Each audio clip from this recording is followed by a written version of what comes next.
Good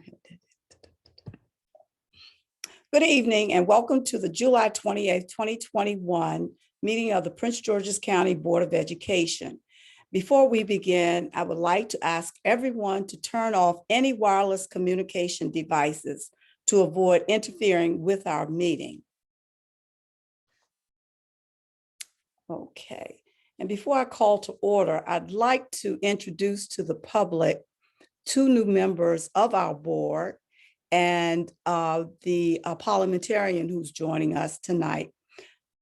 First, I'd like to reintroduce our new student board member, Mr. Alvaro Cerón Ruiz. Welcome. And I'd like to introduce our newest board member, Ms. Judy Nickens Murray. Ms. Murray is no stranger to the Board of Education. As a matter of fact, she was appointed in 2002 and served until 2006 on the Board of Education. And just yesterday, she was appointed by the County Executive Angela Alsterbrooks the other day, and she was sworn in yesterday, and she's joining us. So she's no stranger, and so welcome back, board member Judy Nickens Murray. With that, I'd like for, this is the wrong packet. Okay, also we will be using Zoom Spanish interpretation services this evening. Please listen to the following announcement regarding interpretation services during tonight's meeting. The recording, please. Interpreting services, servicios de interpretación. Simultaneous interpretation is available in Spanish. La interpretación simultánea está disponible en español. On a computer, at the bottom of the screen will be an interpretation globe. Click that globe and then select Spanish. En una computadora, en la parte baja de la pantalla habrá un globo de interpretación. Haga clic en ese globo y seleccione Spanish. On a mobile device, at the bottom of the screen, tap the ellipsis icon on the bottom right. 3 dots. Tap Language Interpretation, tap Spanish. En un dispositivo móvil, en la parte baja de la pantalla, toca el icono de elipses en la parte baja de la derecha. 3 puntos. Toque Language Interpretation, toque Spanish. Thank you. Gracias. Gracias. This meeting is being recorded for those who cannot observe now. And information on how to view this and other meetings of the board will be posted on our board webpage. Now we will move into board prayer and pledge of allegiance. And our newly elected or appointed student board member, Mr. Cerón Ruiz, will provide us with prayer and the flag salute or pledge of allegiance. Alrighty, colleagues. So ask you bow your head if you can. O God, we pray to administer that which is just in all educational policies, being ever mindful of your guidance, steer us to action with love, wisdom, and understanding. Amen. I pledge allegiance to the flag of the United States of America and to the republic for which it stands, one nation, under God, indivisible, with liberty and justice for all. Thank you, Board Member Cerón Ruiz. Now we will have our roll call. Board members, please unmute your microphones. And as I had asked in the past, it would be respectful to our audiences for you to turn your videos on during this meeting. Thank you. Ms. Berkeley, will you please call the roll? Yes, ma'am. Mrs. Adams Stafford. Here. Mrs. Ammett. Here. Ms. Boozer Strother. Here. Mr. Burrows. Here. Mr. Cerón Ruiz. Here. Mr. Harris. Here. Mr. Montero. Here. Mrs. Mickens Murray. Here. Mr. Murray. Here. Mrs. Queen. Present. Mr. Thomas. Mr. Valentine. Present. Mrs. Williams. Present. And Dr. Miller, I'm sorry. Present. Thank you. We have a quorum. Now we will move to the adoption of the agenda. But before adopting, I'd like to indicate, honor a request to remove two policies, 6.2 and 6.3, per the request of the CEO, to review for statements that were not included in those policies that were listed on board docs. With that, I am granting that request, and we will put those policies once the committee reconvenes with the with the CEO. Those policies can go back on the agenda. With that, I'm asking for the adoption of the agenda as amended. So moved. Second. It has been moved in second that we approve the adoption of the agenda for July 28th, 2021 as amended. All in favor? Madam Aye. Chair, Aye. All opposed? point of order. Discussion. Madam, we have a, My apologies. Ms. Board Member Ahmed. thank you, Dr. Miller. I am inclined to continue with this agenda with all of the policies that are currently on there.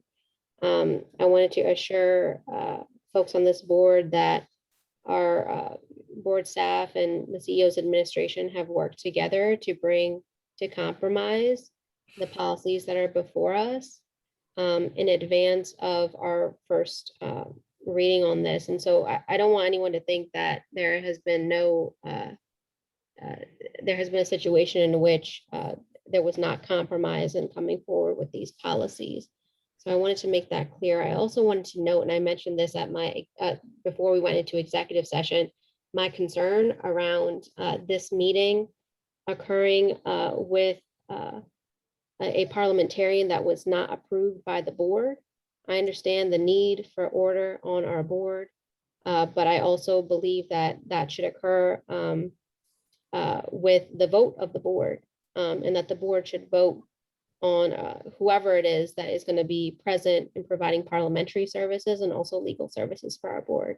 I find it difficult to accept and to understand how it is possible that this was solicited and accepted and financially obligated by board leadership or whoever else was involved in that without a board vote. That feels very problematic to me. So I wanted to express those two things. Your position is duly noted. Board Member Queen. Yes, Madam Chair, what was the two that you removed? Oh, policies, where is it? 6.2 and 6.3. Look on your agenda. I see it, the policy number, and I just wanted to write it down for my clarification when I go back.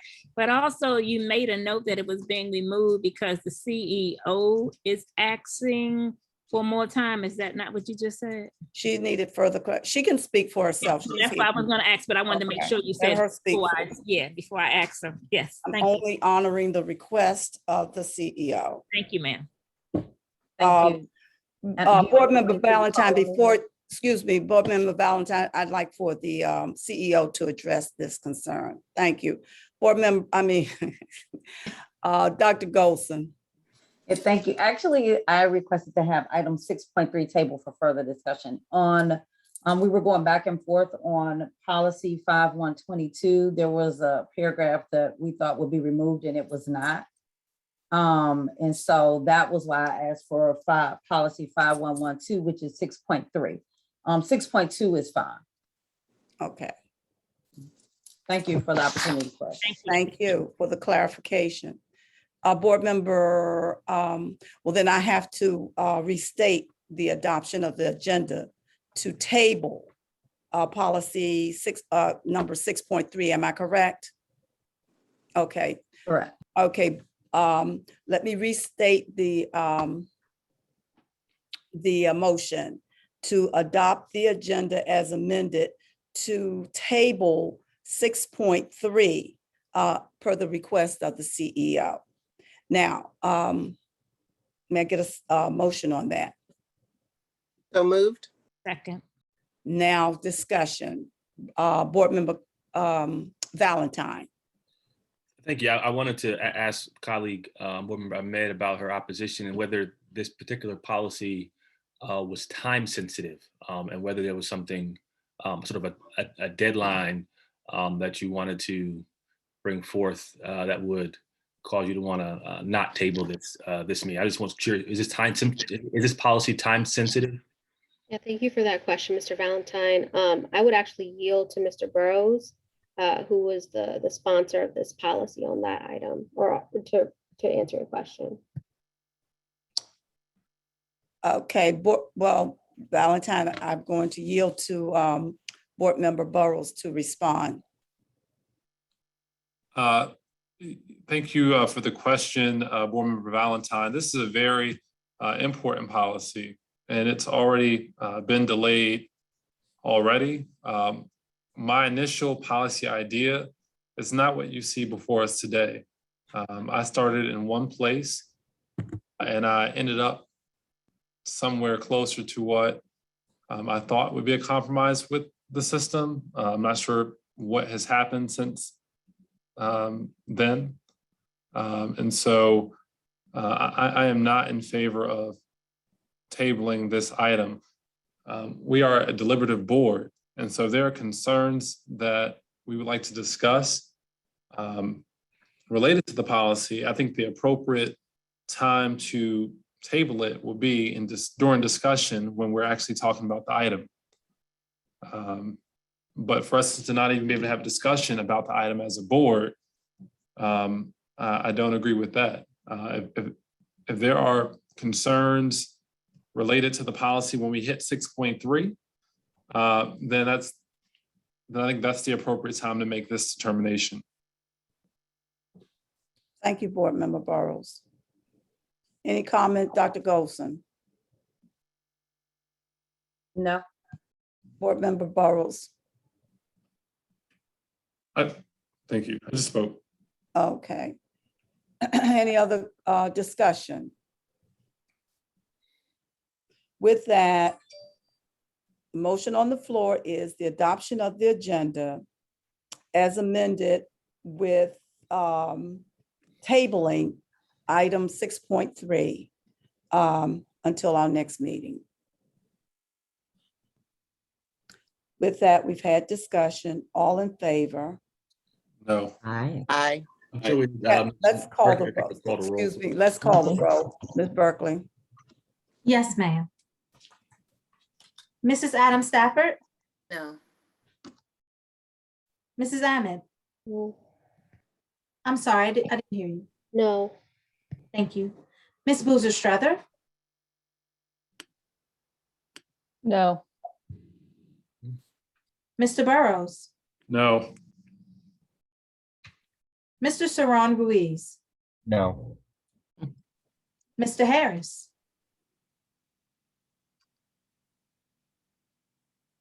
Mr. Harris? No, sorry, can you hear me? Thank you. I can hear you now. Thank you. Mr. Montero? Yes. Mr. Murray? No. Mrs. Mickens Murray? Yes. Mrs. Queen? I'm gonna abstain. Mr. Thomas is absent. Mr. Valentine? Aye. Mrs. Williams? Yes. And Dr. Miller? Yes, I have a point of order. yes. Depending on the outcome of this, do we then have an opportunity to vote on the existing agenda? Yes. Okay, thank you. And I see 7 votes for no and 5 yes and 1 abstention. With that, the motion does not carry to amend the agenda. Therefore, I am seeking a motion to adopt the agenda, the original agenda for July 28th, 2021 board meeting. May I have a motion? So moved. So moved. Second. It has been moved in second to adopt the agenda for July 28th, 2021. All in favor? Oh, we just took the vote. The motion passed. Oh, no, this is a new vote. All in favor? Aye. Aye. Aye. Any opposed? Any abstentions? The motion to adopt today's agenda carries. Mr. Burrow, Board Member Burrows, your hand is up. It was an accident. It was left up from before. Thank you. Okay. Next, we will vote to approve the board meeting minutes for the June 24th, 2021 board meeting and the July 19th, 2021 special board meeting minutes. May I have a motion to approve those minutes? So moved. Second. It has been moved in second to approve the board meeting minutes for June 24th, 2021 and July 19th, 2021 special board meeting. Any discussion?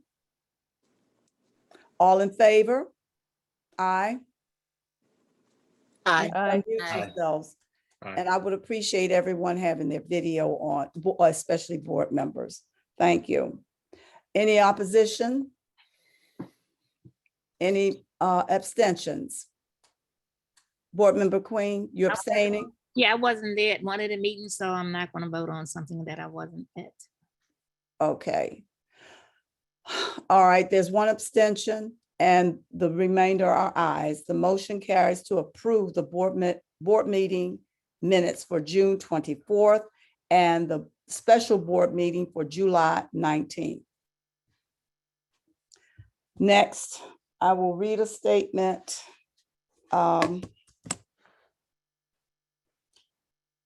to the board and to the public.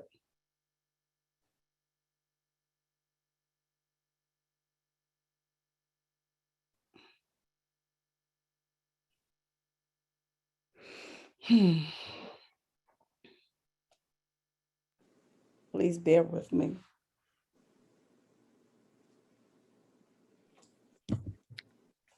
Madam Chair, while you do that, if you'd like, I can proceed with the moment of silence while you do that, if you would like for that to occur.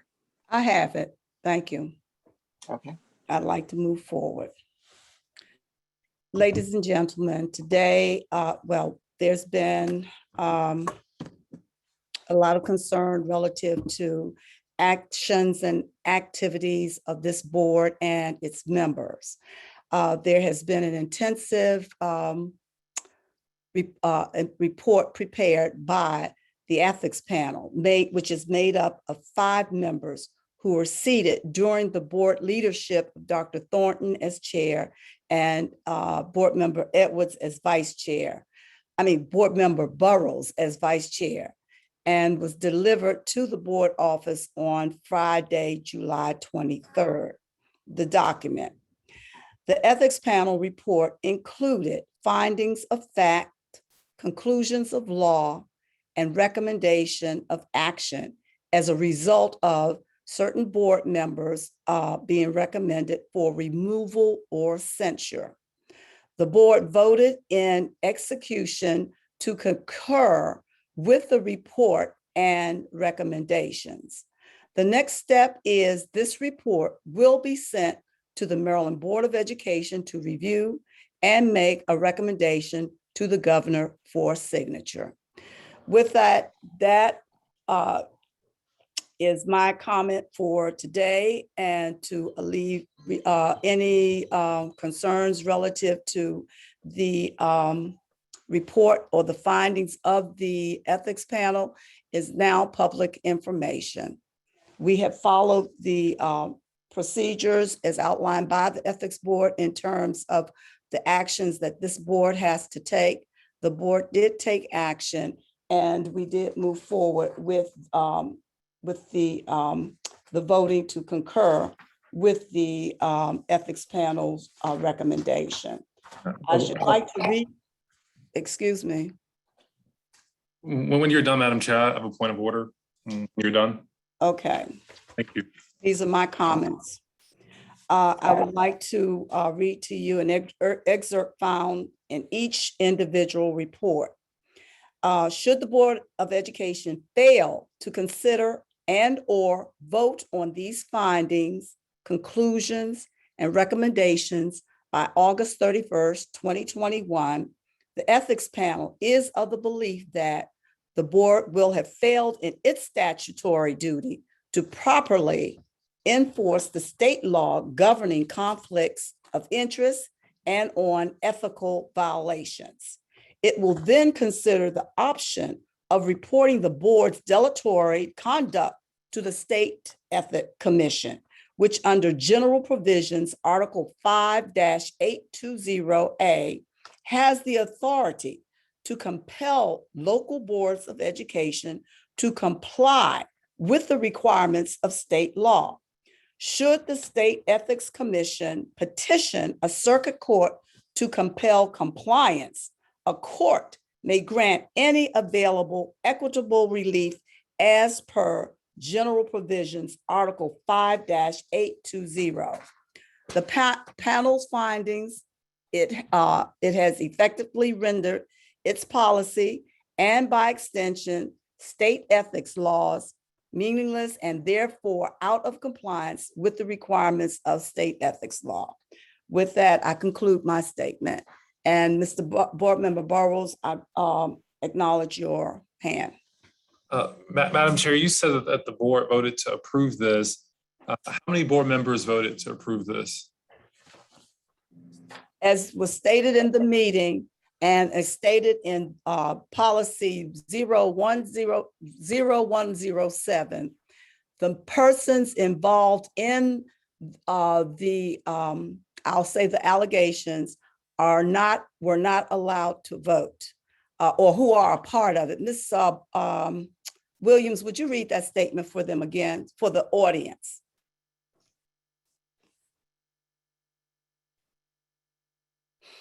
Just one moment, please.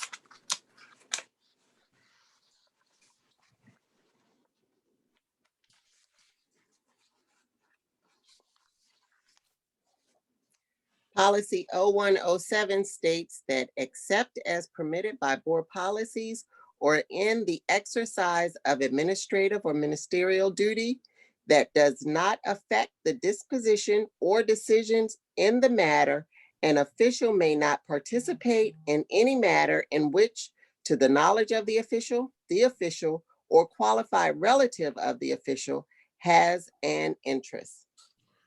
I guess, Madam Chair, my specific question was how many votes voted in favor of this?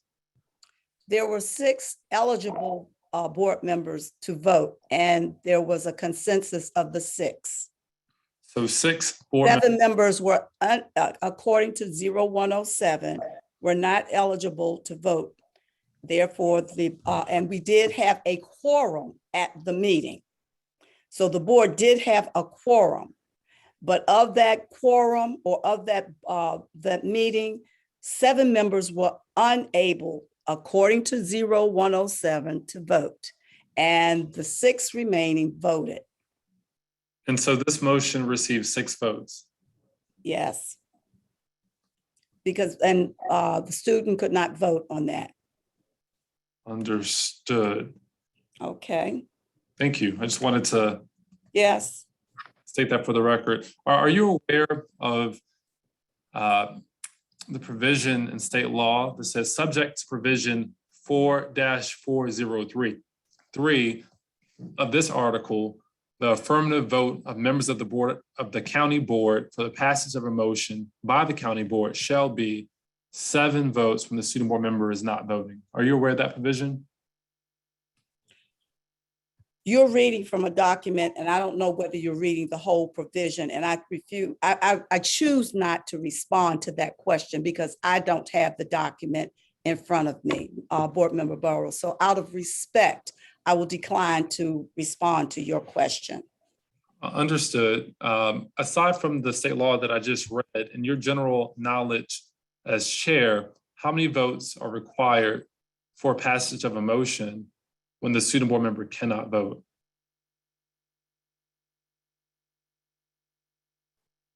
Do you know the answer? Yes, ma'am. Well, then you give the answer. Don't ask me a question that you already have the answer to. And Board Members Burrows, I don't want to appear rude or anything, but we had this discussion during the executive committee meeting. And we cited the articles of policy. We cited the articles of the annotated code. As a matter of fact, you cited articles from the annotated code. And so I choose not to pontificate on this anymore. If there is a challenge, you have a right to challenge the decision that was made during that board meeting. During that session. So with that, I'm going to move to the next question. Thank you very much. Thank you. Board Member Ahmed. Thank you, Dr. Miller. I do want to note there were other folks in line before me. Okay. I'm looking from, okay, and I apologize. I believe I saw Board Member Thomas's hand first. I defer to Ms. Ahmed. She can go first. Well, then Mr. Harris was next, and I haven't heard from him. So Board Member Harris. So first off, thanks for acknowledging me. I don't want to keep passing back and forth. Actually, Ms. Adams Stafford was before me, but I will go in the interest of time. For the record, can any of the 6 board members that did vote for the previously mentioned vote, can you inform for the record when you received the ethics panel's findings? Outside of Dr. Miller or Board Member Williams. I'll just call on Board Member Valentine. Well, I don't, Board Member Harris, I think you're out of order. You can make a statement and you can ask a question of the chair, but you do not ask for other board members for their position. I will clarify. Shelton, please correct me if I'm incorrect. If I could, I didn't know when to raise my hand because I know there was some contention about me being here. But according to Robert's Rules of Order, newly revised 12th edition, section 924, anything discussed in an executive session cannot be revealed to the general public. The only thing you can reveal to the general public is action that you decided to take. So the deliberative process, who voted for what or what was said, cannot be discussed in the public. And my understanding of people here other than just board members. So you're discussing stuff in public that has been previously discussed in the executive session, and that's contrary to the Robert's Rules of Order. Thank you, so Shelton. Well, that's fine. I'll change my question. So Dr. Miller, can you inform for the record when the ethics panel's findings were sent to my other colleagues?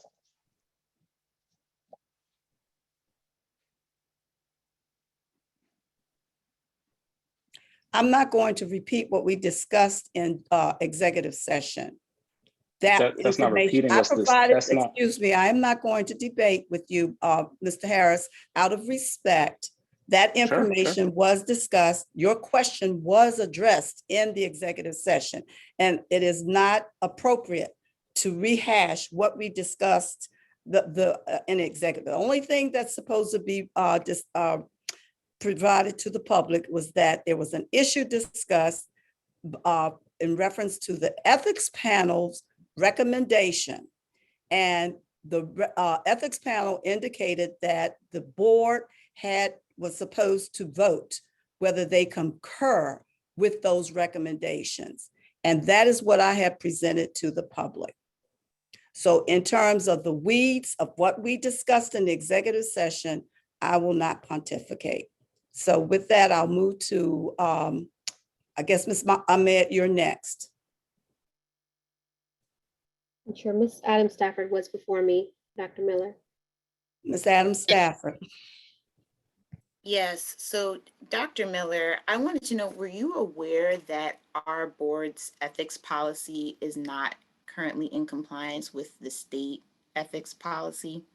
It hasn't been renewed since 2017. Were you aware of that? That's a responsibility of this board as a whole. And since I have been on this board, I have asked and had employee staff members working to revise our handbook and policy and to update those policies in the handbook. To date, there have been so much controversial activities with this board that has not been able to be completed. So it is incumbent upon all board members to review these policies and update the handbook, not the chair, the whole board. So yes, I'm aware that they have not been updated, but I am also aware that I have not received the participation from other board members to update that handbook and provide input into bringing it up to the 2021. And so just for clarity, you're aware that our current ethics policy isn't in compliance with. Are you state aware that, ethics policy. are you aware? Oh, please don't be combative. I'm just asking a question. And I'm The next answering. question is, were you aware that the lawyer advising our ethics panel was not voted on by the board? Were you aware of that? And that's what the policy states is supposed to happen. Were you aware of that? Okay, I'll go to my next question. Were you also aware that the documents of the ethics panel are supposed to remain confidential and that they were actually leaked to the news media and to the delegation? And we've received reports that they were from members of this board. Were you aware that those confidential documents were leaked? No, I was not. And I don't know what confidential documents you're talking about, because the documents that were sent to me directly from the ethics panel were, as I indicated before, were received in the board office on last Friday. And the staff disseminated those folders to the appropriate persons. And I received 2 copies, a copy for the chair and a copy for the vice chair. And I'm not going to keep repeating myself. This is part of our, excuse me, I'm responding to your questions, which I find to be inappropriate at this time, since these issues were addressed and discussed in executive session.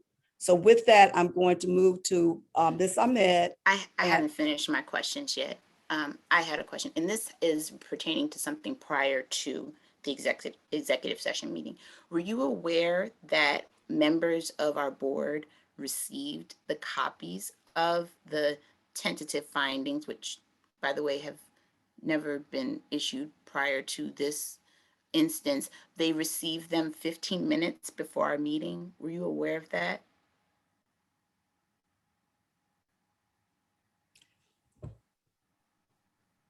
Okay, I'm going to go to my last question here, and then I'm going to yield to my colleague.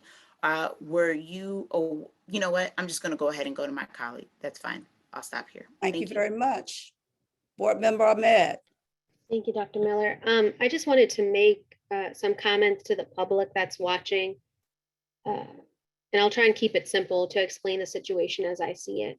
We basically live in this nation in a democracy where majority rules. As Mr. Burrows said previously, a majority by state law for this body is 7 to 8 people, depending on whether the student member of the board is able to vote on that item. What is being communicated to you is that 6 members of the board voted to support a report that listed findings against several members of the board. 6 members is not a majority. When folks have been reaching out and providing concerns around dysfunction around this board, it's because of situations like this, where we take a vote, a majority rules, and the majority rule is not followed. We take a vote, and the minority rule is held up. This is what causes dysfunction and chaos. And so if folks are wondering what is going on with our board, it's because of situations like this. I know that previously I heard some colleagues say that they don't, have the statute in front of them. So I did want to refer to the policy that was quoted by a previous board member, policy 0107. Policy 0107 does list out conflicts of interest, but it also says that an official who is disqualified from participating may participate if the disqualification leaves a body with less than a quorum capable of acting. And so I just wanted to put that on the record that this is not a majority rules situation. This is a situation in which the minority vote is being taken as the majority vote. And that is just it's just unacceptable. It's not aligned with the law, and it's not aligned with the policy, which actually gives provisions to what to do in this situation, and those were not followed. I also just wanted to say, this is very taxing, like mentally and emotionally taxing for me. I know it is for other colleagues as well. This is not, I think, the way that I had imagined board service being like. But it has been difficult on all of us, and please have some grace with us as we try and navigate and understand how to better be a board. But at this point in time, these are the types of situations that we're facing, and it's really difficult to navigate that. But just know there's still folks that have some hope on the board, and we're still going to do the best that we can. I say we, I guess I can only speak for myself here. I will do the best that I can to keep moving forward those things that are important for our students, important for our staff, and best for our community. Thank you. Thank you. I'd like to acknowledge Mr. Shelton. Is there a parliamentary procedure? Yeah, I would just like to say, as you know, I wasn't in the executive session, and probably rightly so, because most of you don't know my face. But it seems to be a distinction, or a failure to make a distinction between a quorum and a majority. I think the previous discussion was about what constitutes a quorum. What constitutes a majority, you got to know how many people are actually voting to determine what a majority is. And I wasn't there, so I don't know how many people voted. So I can't give you any idea about whether or not majority voted.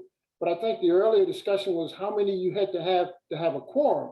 And a quorum is simply the number that you must have to legally conduct business.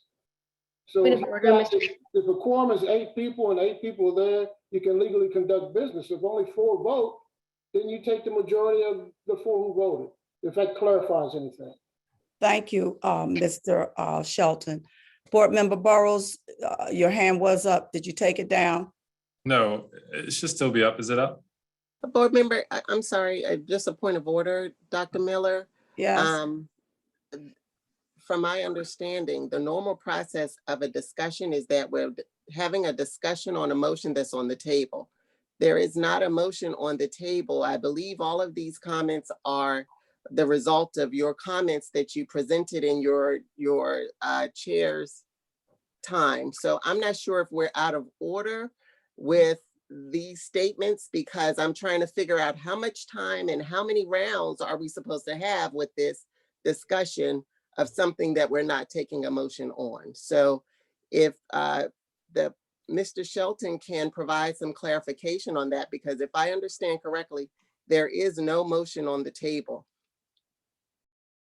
Point well taken. Typically what a parliamentarian does, I don't interrupt the chairperson, as long as she is allowing discussion that's completely appropriate, unless somebody objects. Now, if you're now objecting and calling for the question, then it's time to move on.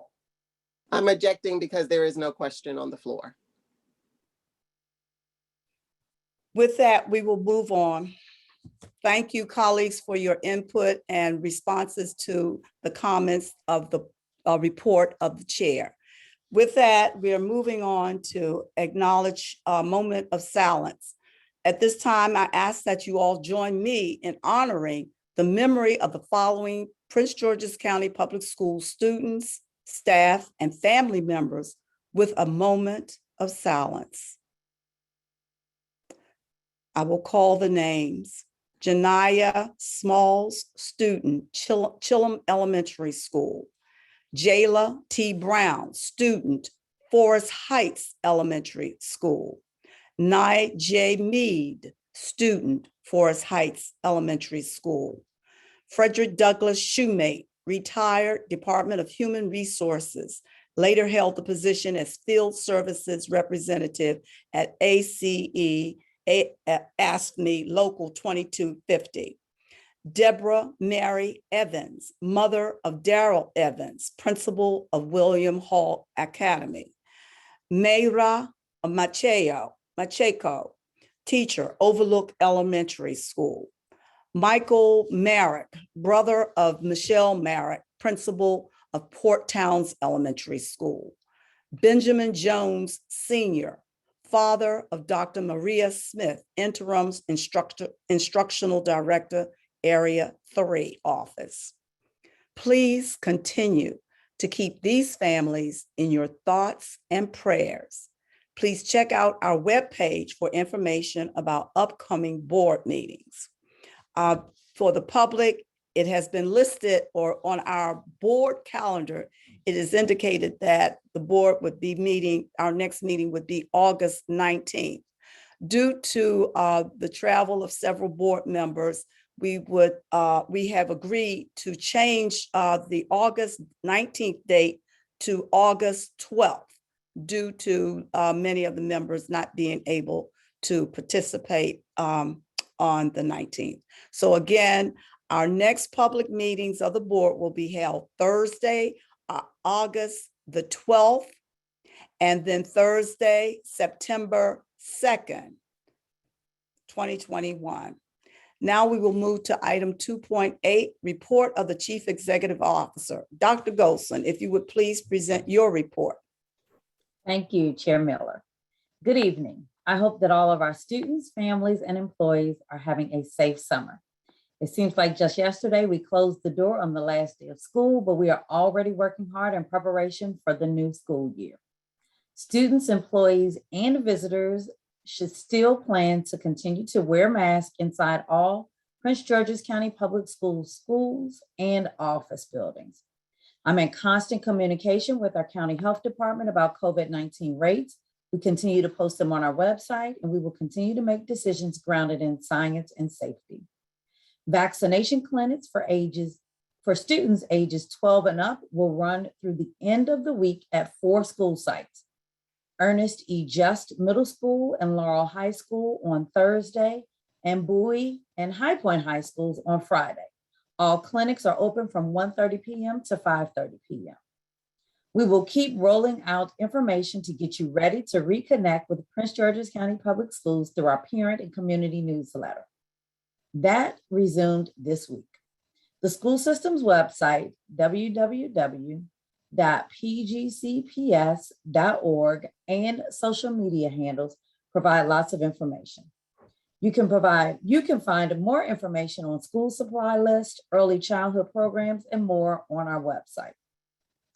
If you have other back to school inquiries, please contact our communications team at communications@pgcps.org, and we will do our best to assist you. As we enjoy the last month of summer break, I encourage families to sign up for our Prince George's County Public School email alerts and text messages via the school system's website. Thank you, and this concludes my report. Thank you, Dr. Golson. Now we will move to item 2.9, Climate Change Action Plan Focus Work Group Progress Report. Board member Pamela Boozer Strother, Chair of the Climate Change Action Plan Focus Work Group. Dr. Miller, I have my hand. I apologize. Board Member Queen. I have a question for Dr. Golson. I don't know if I missed it or not. I know we received the email, and I tried to share with a lot of people. I know you asked them to sign up on our website, but apparently we have changed and we're using a new system now to get messages. Can you talk about that? So it's an update. Actually, it's the same system. eGov, or what we typically do our regular messages, it gets updated annually. And all you have to do is to re-enroll to receive the messages. I too get the alerts because I also sign up as a community member, so I can make sure that everyone gets them. So you can sign up to get and it lets you it allows you to determine what types of emails you want to get. You can get them from PGCPS only. You can get them from us, as well as the board member that's assigned to your district. You can get them from all board members. You can get them in a very specific topic area. So that is what I referenced. If you're already a member of eGov, you got an email about it. We also had it posted on our website, and we pushed it out through our eGov system. It's just to update the system, because many times our parents have children who graduate from PGCPS and want to opt out of receiving the messages. Thank you so very much. I just wanted to be noted, and even for parents who may not have kids in, but still want to know what's going on for kids that may be coming later, then you do have the option to sign up. So thank you so very much. Thank you for that. And just so everyone knows, this new program is really an updated version of what we had before. So please sign up. You'll get a whole lot more email alerts and to stay connected. And for students, they just want to know about inclement weather, so they should sign up too. Thank you. Board member, are there any other questions of Dr. Golson? Board member, Boozer Strother. Thank you so much, Chair Miller and colleagues. I am pleased to present this mid-interim progress report on the Climate Change Action Plan Focus Work Group that was voted on March 1st, and we began our work in April. I would like to thank every single work group member by name, but that would take too long. So I do want to just particularly recognize volunteer Joseph Jakuda from the Prince George's County Climate Parents, who has done significant work on every aspect of the work group, and Kate Colzoni, who volunteers, a parent, Cesar Chavez Elementary, who volunteers to keep us organized each month, as well as Valerie Irvin from administration and David Smith from our board office. But we are joined by many experts who are moving this along. And a thank you to Mr. Pugh from the PGCPS Web Services.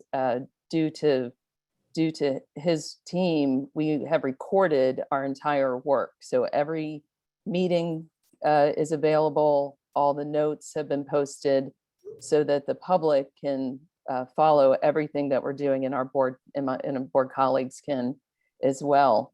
Part of policy 8100 and our work group, part of the work group policies is that if there are any significant changes to our planning, that we bring those to the board for approval. And I do have 2 action items that I would like to present to board colleagues. One, and you will find those on the second page of the document, the work group membership changes now that we have Asia Gray and Nanette Amaher, who are now class of 2021 going on to college, they now will be part of the group as PGCPS alumni.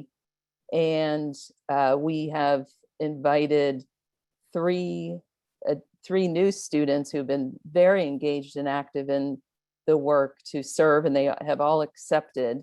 And that's Brianna Malcolm from Eleanor Roosevelt High School, who's a senior, Jabari Woodbury from Fairmount Heights High School, who's in the 11th grade, and Nathan Kudera from Oxon Hill High School, who's in the 11th grade. I would like your vote to accept them as new members.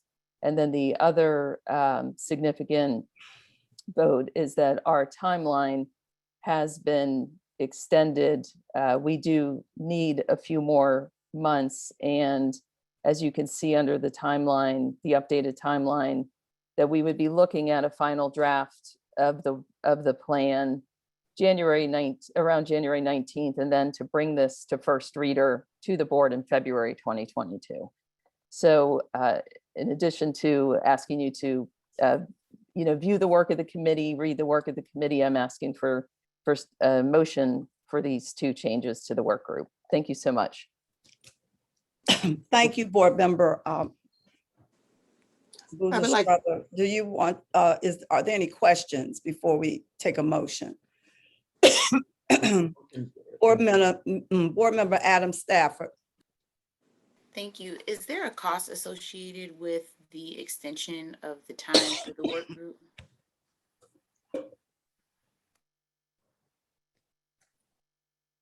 Cost? Yeah, well, the cost of the work group is, in terms of if you're asking about human resources, board staff time or administration's time, has not been fully quantified, which I don't think other work groups have done that either. If they have a calculation, I would certainly welcome that. The work is being done by volunteers. We do not have any external consultants that are being paid. So in terms of it wouldn't extend any outside of administration in board office at this point. Any other questions? So Board Member Boozer Strother, are you asking us to vote on your amendments to the Climate Change Action Plan? Yes, I am. Okay, I need a motion to approve the amendments to the Climate Change Action Plan Focus Work Group timeline, deliverables, and membership. So moved. Second. It has been moved in second to approve the amendments to the Climate Change Action Plan Focus Work Group timeline, deliverables, and membership. Any other discussion? If there's no further discussion. Madam Chair, I just had a discussion. I just wanted to let the public know that this work group is working really hard with a number of county offices and citizens, and what's coming out of the group is absolutely amazing, with looking at the environment, buildings, and other things. And the other thing that's really wonderful is that the student board members are very active. And so I just wanted to say I appreciate Pamela Boozer Struthers for the focus work group that she's put together, because of the activity that is coming out of that focus work group that is in alignment with what is happening at the county level. So I appreciate you putting us in position to work closely with the county. Thank you so much. Thank you, Board Member Williams. It has been moved in second to accept the change from the focus work group. All in favor? Aye. Aye. Aye. Any opposed? Abstentions? The motion carries to accept, to approve the amendments to the Climate Change Action Plan Focus Work Group. Next on our agenda is the public comment on agenda and non-agenda. Colleagues, we have several registered live public comment speakers this evening. And I'd like to note to the public comment speakers, you have been registered to speak in a public forum where the Board of Education will listen to your comments. The board will not address your comments. You must speak on the topic for which you have been registered. All registered speakers will have 3 minutes to provide comments. At the sound of the buzzer, speakers may complete that sentence only. Registered speakers may not relinquish any part of their speaking time to another registered or unregistered individual. Speakers may not address individuals or issues with profanity or derogatory terms. You will be warned once. If you continue, your comments will be muted and you may be asked to leave the meeting. Speakers are encouraged to use titles rather than names. For example, principal, CEO, deputy superintendent, etc. Your adherence to these guidelines will enable the public participation process to move smoothly. Our first registered speaker for tonight is Ms. Sarah Christopherson, individual, integrity of the democratic process. Ms. Christopherson. Hi, apologies. Let me find myself. I can't turn my camera on. Is there a way for someone to turn that on for me? Well, let's see what I can do. So I may show up as Sarah Christopherson, Tax Fairness. Let me reassure you, I am not, in fact, going to talk about taxes today unless you want me to. Let me do say quickly before I dive in, I did want to respond, given the nature of my prepared remarks on the integrity of democracy. I'm confused by the comments of the District 5 board member. Since when do officials who've been accused of misconduct get to vote on whether or not they themselves are investigated? If multiple board members commit misconduct, do they just get away with it because there aren't enough votes? I'm not familiar with that form of democracy outside of the Trump Justice Department. The second thing I want to say, and I appreciate the irony that I cannot myself turn my camera on, is that from the perspective of viewers at home, we don't see the name of board attendees. What we see when board members don't have their cameras turned on is it looks like they aren't there at all. For the board members who are repeatedly off camera, and I would note they're all men and who've already demonstrated a problematic approach to women, it's not a good look. So let me dive in. I'm the past president of the Thomas Stone Elementary PTO and the current president of the Hyattsville Middle School PTSO. I'm not speaking formally on behalf of either organization because we don't take positions on elected officials. However, my remarks tonight are deeply informed by the conversations I've had with parents, students, and teachers from both schools. Last month, a PGCPS parent sent me a meme that was posted publicly by the board member from District 1. You've all seen it. A white male elected official doctored a photo of his two women colleagues with the express intent of bullying and humiliating them. The PG County NAACP called it an inappropriate act that denotes the racial connotation of blackface, noted that the meme mocks an emotional moment displayed by a famous Black person so others could laugh at his expense. And I will say, not even the board member from District 1 denies that his intent was to mock and humiliate. That board member then issued a quasi-apology, which was more excuse than apology, and flatly lied about the circumstances which prompted his misconduct.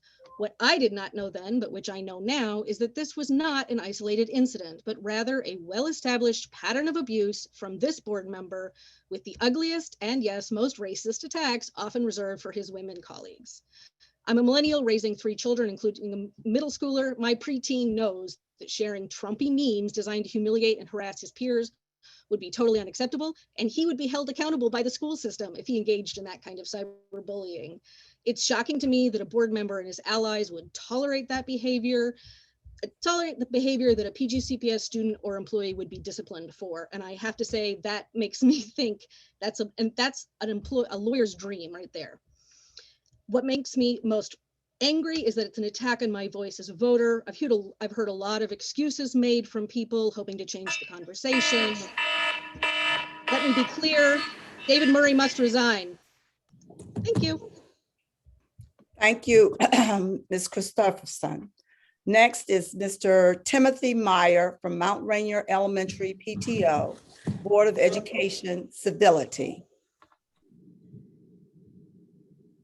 Thank you, Chair Miller. And again, I'm not sure if I'm on camera as well, but first, I would like to correct the myth about board dysfunction as if everyone is equally guilty. Some of you do your job, meet with your schools, genuinely listen when people speak. Parents notice, and I thank all of you. Now to the rest of you. I don't have to name names. You all know about one of your colleagues attacking 2 others and the incident that I'm talking about. It was wrong, offensive, and unacceptable.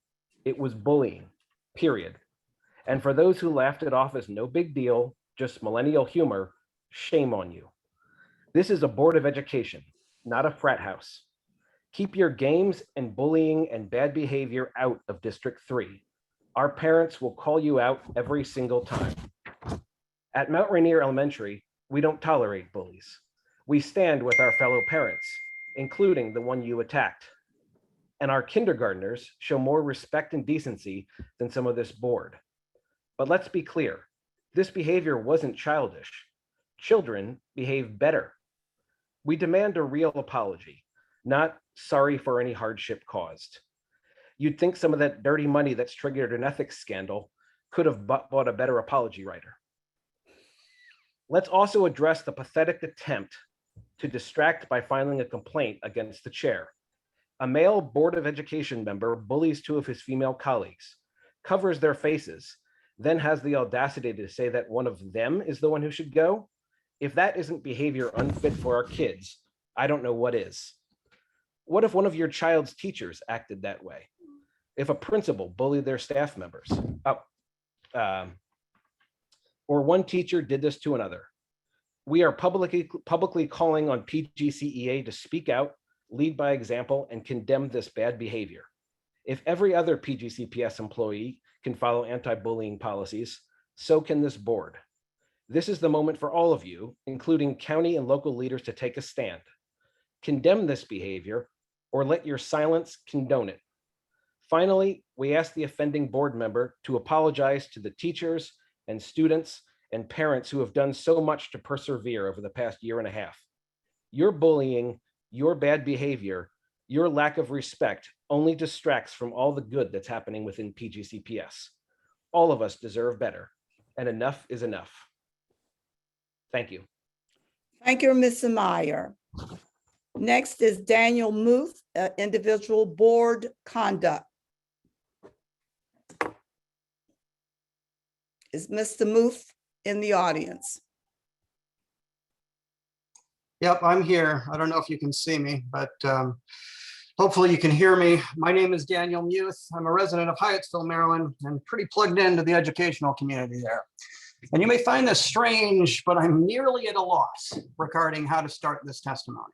So far outside the bounds of civility and professionalism that I don't even have a corresponding frame of reference to compare it with.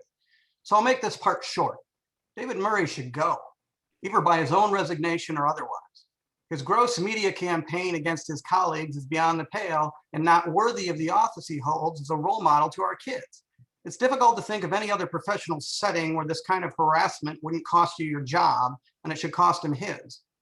Beyond this, the lack of respect for the position is hugely troubling, and the stark lack of seriousness and thought, which is gutting to those of us that really care about public education as the social engine of upward justice and mobility and connectivity in our communities. These are serious, important, sacred things, and they deserve serious thought and humble and magnanimous action. That doesn't mean people can't have disagreements. CEO Goldson and I have disagreed fervently on how the HMS middle school swing should be handled. But I'll ride with Dr. Goldson because I know her to be a serious, thoughtful woman who absolutely understands the sacred trust of public education. Sean Matlock and I have disagreed on land use necessities for that swing, but I will ride with Mr. Matlock because I know him to be a serious, thoughtful man who absolutely understands the sacred trust of public education. Pam Boozer-Strother, my representative, who was the target of recent harassment, and I have disagreed on a number of political outcomes in our home district. But I'll ride with Pam because I know her to be a serious, thoughtful woman who understands the sacred trust of public education. Sacred trust. How many of you here describe it that way? It isn't hard for me to look around and see. I stand here in defense of civility, certainly, but more than that, I call for bringing serious thought back to this board. This board is supposed to be a conduit for the school system and the communities it serves, not a vehicle for political gamesmanship. And yet less than 15 people have signed up to express their concerns tonight, with hundreds of thousands of parents, kids, educators in this county, with COVID reality reemerging, with losses of previous year not even accounted for, with charged ethics violations and harassment incidences roiling this board. The people of Prince George's County have nothing to say. Because why would they show up to see crying Michael Jordan faces stacked over blacked out faces of two women of substance? Why would they show up to see board members stripped of their committee chairs and juvenile political gamesman exercises? Thank you, Mr. Muth. Turned into hubris. What a tragedy. Thank you. Thank you. And I would like to remind the speakers to use titles and not names. I appreciate it. I appreciate it. Next will be Joseph Jakuta, Climate Parents of Prince George's 2.9 Climate Change Action Plan Focus Work Group Progress Report. Chair Miller, Vice Chair Williams, and members of the board, I would like to thank you for this opportunity to address you this evening as the lead volunteer of Climate Parents of Prince George's. I also would like to thank you for extending the timeframe of completion of the climate change focused work group and for adding the 3 new students to the work group. The work group has been a huge success to date. In our fact finding, we have learned of the importance of addressing equity and diversity in a final climate action plan and approaches for doing so. We have learned of how state and county legislation impacts climate planning for our schools and how we can affect it. We learned how to impact education of climate in our schools and our curriculum. And we've also heard directly from the students that need us to be successful. And next, we will learn of how our climate plan will affect staff and others in unions. While we had hoped to complete this work in time for FY22, that unfortunately was too quick. We did need to integrate our understanding of larger issues with the technological solutions available and the data that represents our school systems, buildings, buses, grounds, and meals. We also needed the new group of students to participate since Asia and Annette, who have been given amazing and thoughtful effort, are moving on to their next stage in their lives. We are thankful that you allowed the work group the necessary time, added the new student members, and are glad to see the strong leadership from the board. Thank you. Thank you, Mr. Jakuta. Next will be Tanya Wingfield, individual board policies, speaking on board policies. Can you hear me? Yes. Okay, thank you. Good evening, board members and Dr. Golson. I read the WJLA and the Maryland Matter articles and just had to respond in relations to board policy. The details of those complaints that are mentioned in both those articles are definitely aligned with ethic complaints that I definitely have filed. As Attorney Ivy has suggested, I did look up the information that was in the public domain, identified how these violations how these actions were a violation of board policy of these board members that were sworn to uphold the integrity of the office.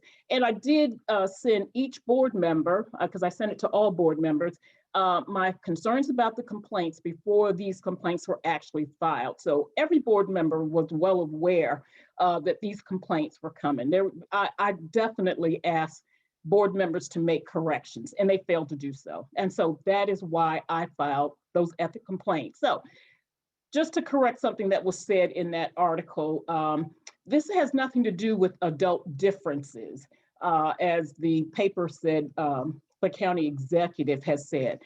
These complaints were based on board members' failure to uphold their ethical oath of office. And this is something that every elected official should understand.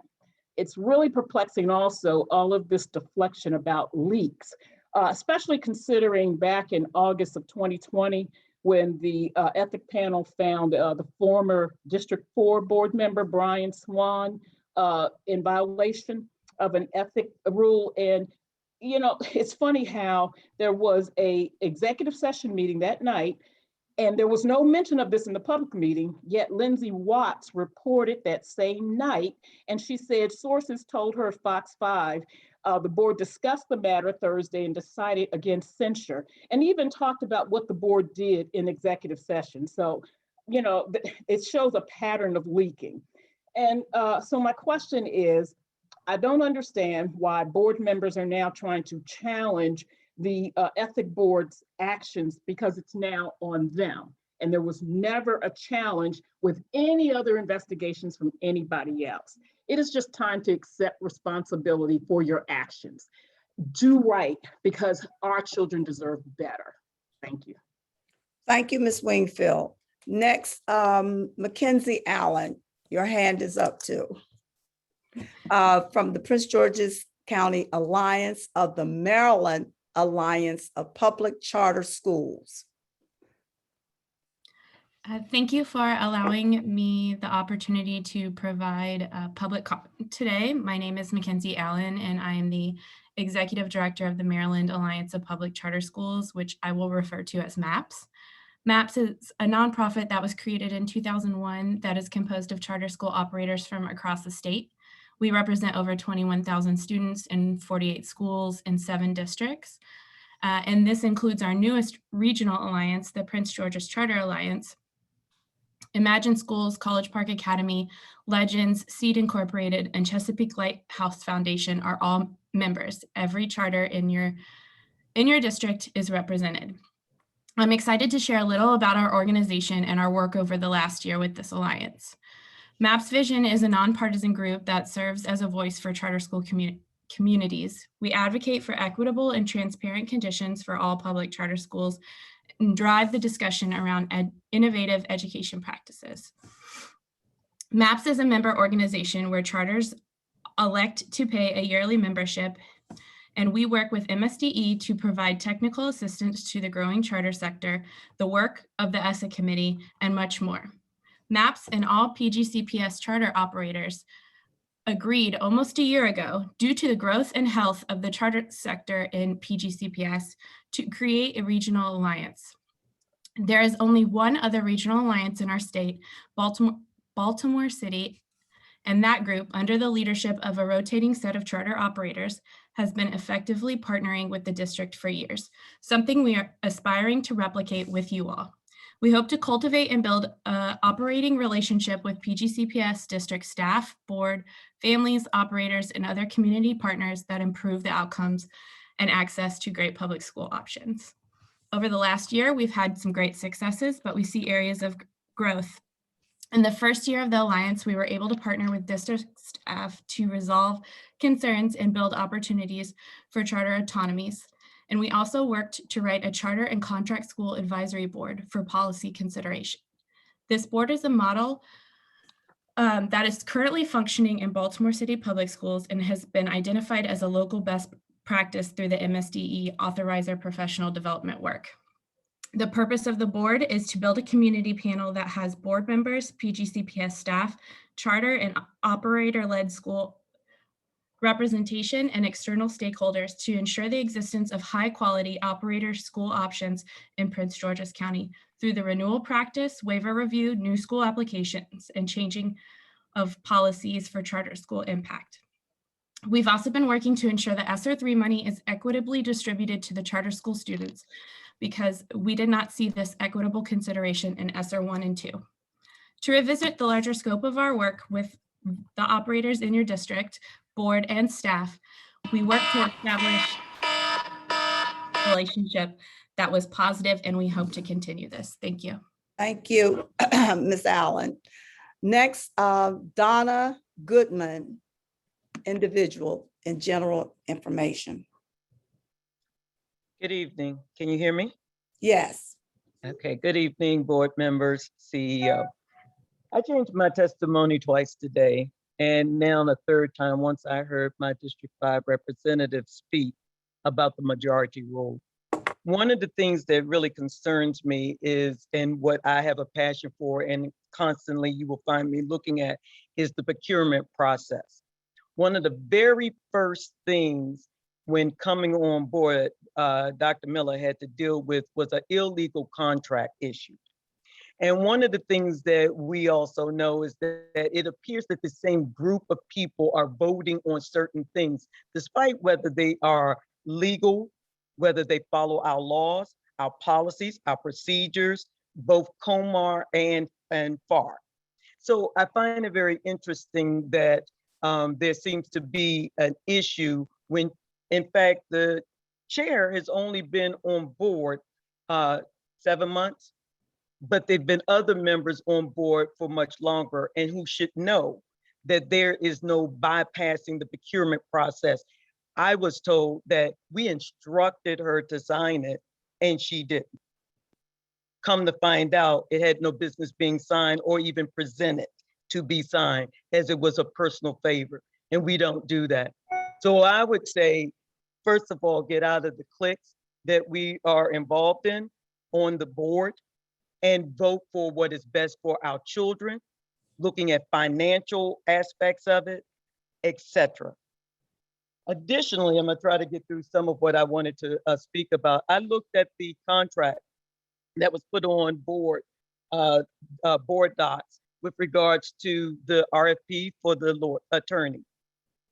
First of all, I find it interesting that the there were 4 people who bid, and we only saw the technical scores and the scoring of 2 of those individuals.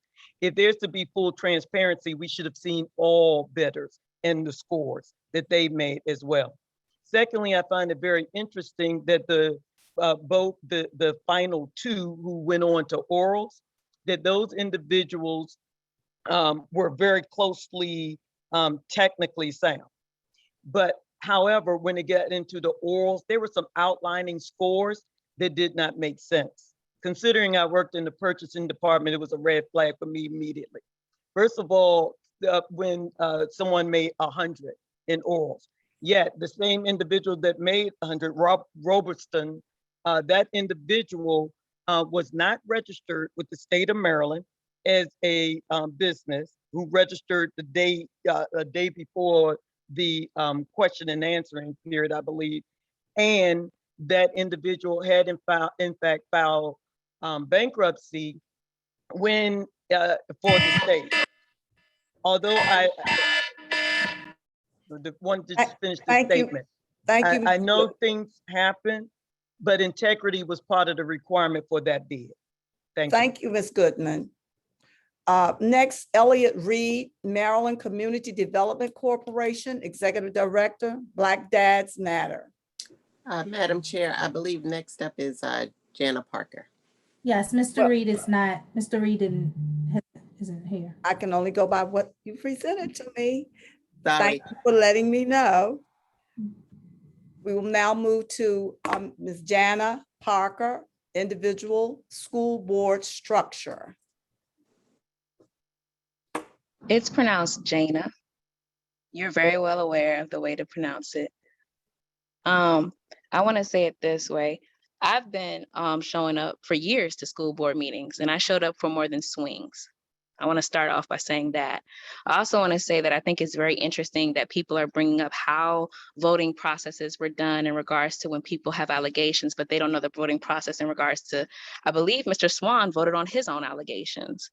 I also wanted to touch on statements in regards to Trumpist actions.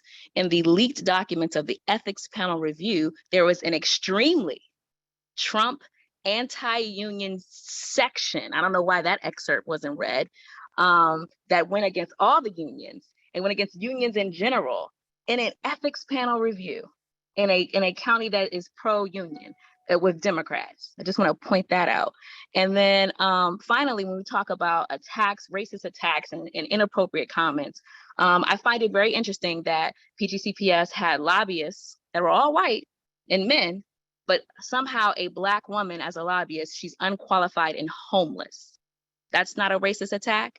And I've been in conversations where the District 3 board member representative made extremely inappropriate comments about members of the LGBTQ community being a part of the LGBTQ community.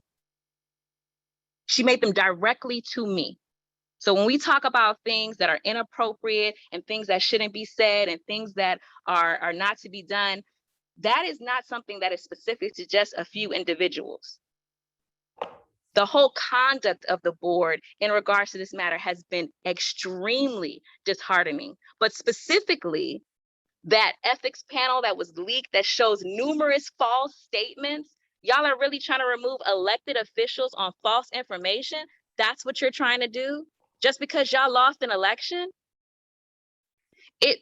Okay, you know what? I really just want you to focus on the children like you said you were gonna do. But since you wanna focus on it being about trying to stop people from really moving forward, when you know all of this is false, I just wanna say this. I hope it's worth it.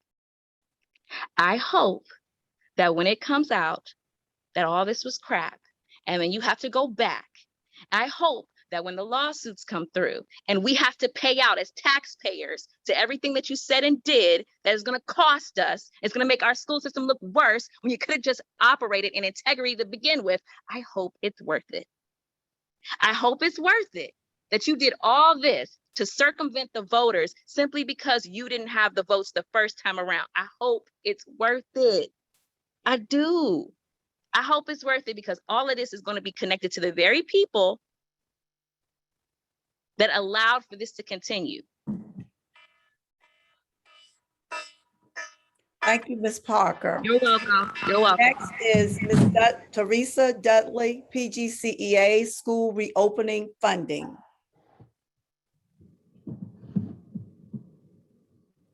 Ms. Dudley, I see your name. I don't see. Good evening, everyone.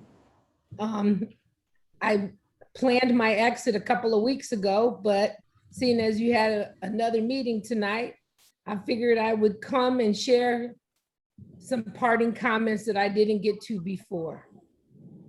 Cornell West recently said at the MSEA Racial and Social Justice Conference that being involved in public education is a vocation, not an occupation.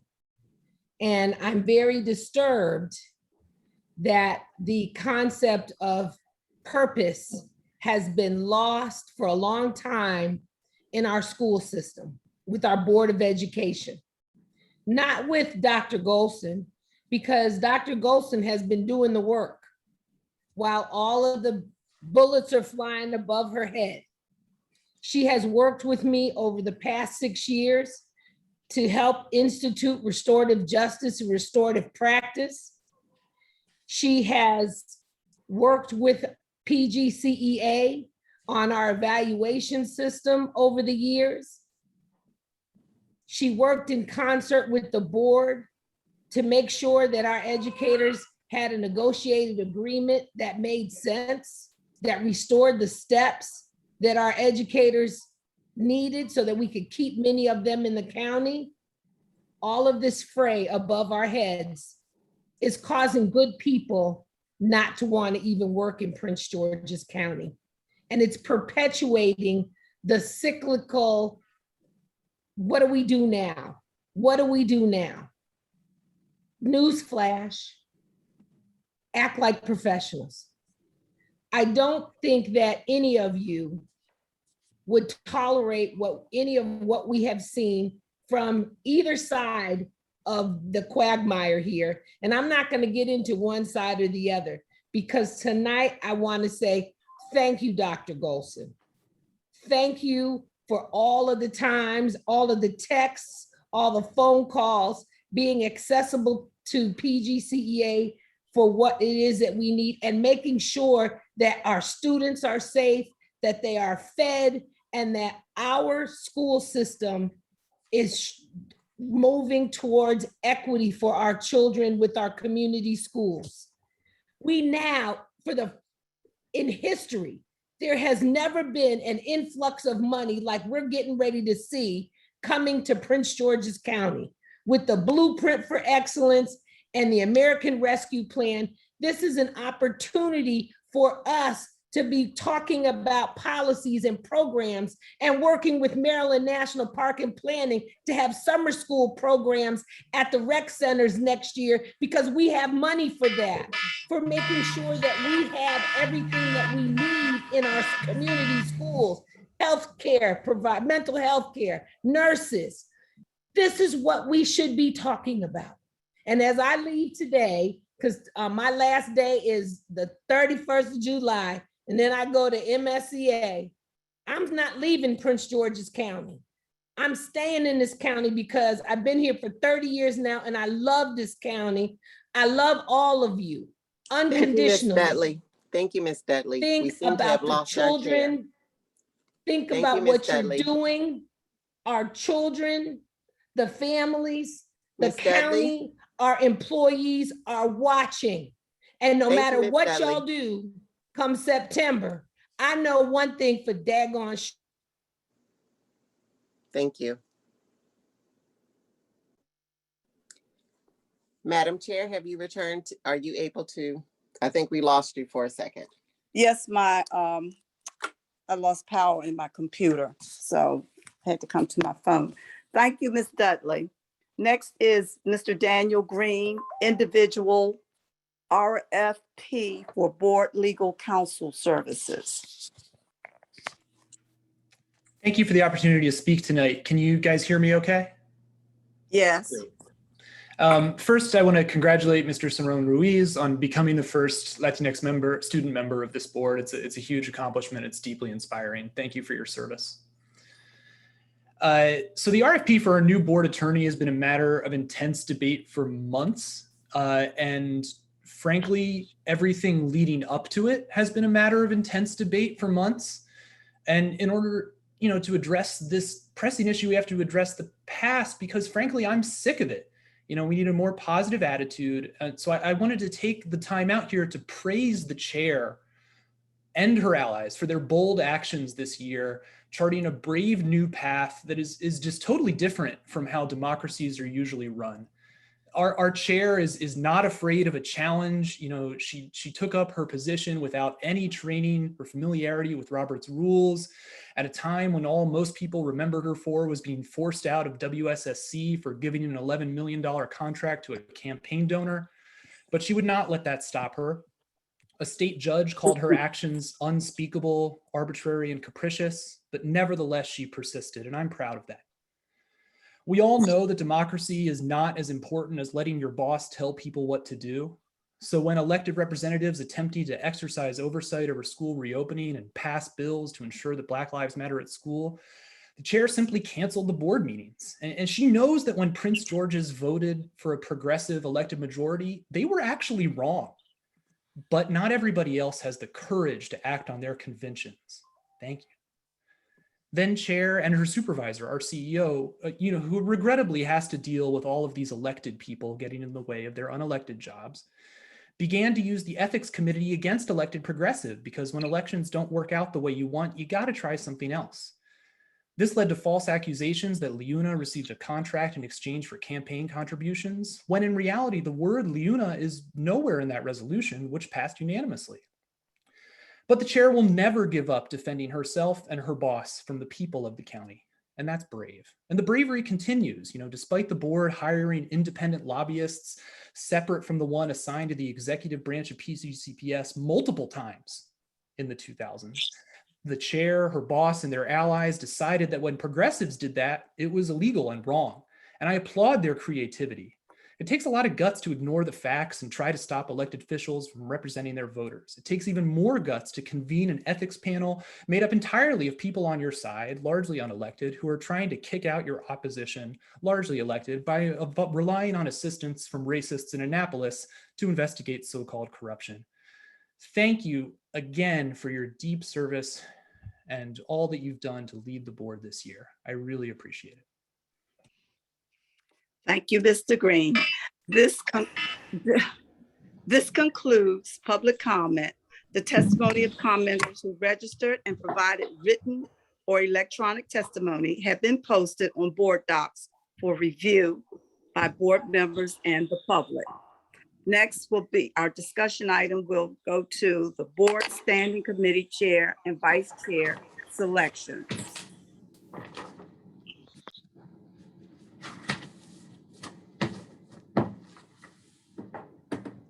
Thank you, Mr. Green. I don't know whether my mic was on or not. Yes, we heard you. We heard Okay. you conclude the public comments and start on discussion 4.0. Okay, I'm having some difficult technical difficulties. So would you take the chair for a moment and proceed with the board standing committee chair and vice chair selections? Sure. Mr. Cooper provided a spreadsheet for us, and I'll be back as soon as I get this taken care of. Yes. Thank you. Thank you. Colleagues, we will now begin the process to select the 2021-2022 chair and vice chair for the standing committees, the board standing committees. Per board policy 8100, members of the Board of Education shall serve on one standing committee. Each committee shall have at least 4 members, no more than 5 members. A standing committee quorum shall consist of 3 committee members. The student board member shall serve as a member of any standing committee. The board chair will serve as a voting member on one standing committee and shall be an ex officio non-voting member on the remaining standing committees. The term of committee appointments shall start July 1. Members may be reappointed to a committee. A board member may chair a standing committee for only 2 consecutive years. The board will meet annually in July to determine committee assignments, and the process will be as follows. Each board member shall submit their top 2 committee assignments and send those to the chair. We received those assignments, I believe, a week ago, and we will need to allow our newest board member, Miss Judy Mickens-Murray, to select her committee after I've read the following. I believe everyone received their first choice, and it is as follows. Academic Achievement Committee will consist of Joshua Thomas, Curtis Valentine, Alvaro Serene Ruiz, sorry for your name, I'll get it before the end of the year, Shayla Adams Stafford, and Paul Montero. The Operations, Budget, and Fiscal Affairs Committee, we call that the OBAFA Committee. The committee members will be Pamela Boozer Struthers, Belinda Queen, Kenneth Harris, and David Murray. The Policy and Governance Committee will consist of Rahila Ahmed, Alvaro Serran Ruiz, Edward Burrows, and Sonia Williams. And as mentioned before, the chair will serve as the ex officio member on each committee. Are there any questions on the committee selections? Seeing none. Now we're moving on to the leadership positions.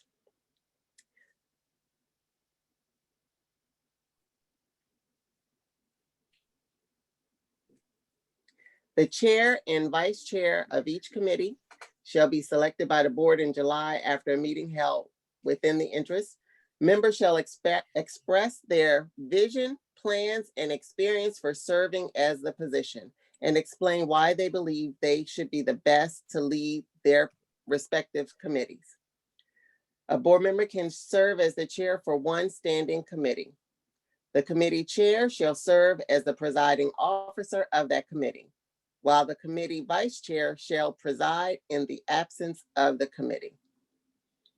After a review of the individual submissions regarding their intent to operate as the committee chair or vice chair, I will now announce the committee candidates for the standing committee chair and vice chair. We will allow each to express their vision, plans, and experience in 3 minutes. The committee leadership, experience for serving as a committee leader, and explain why they believe they would be the best to lead their respective committee.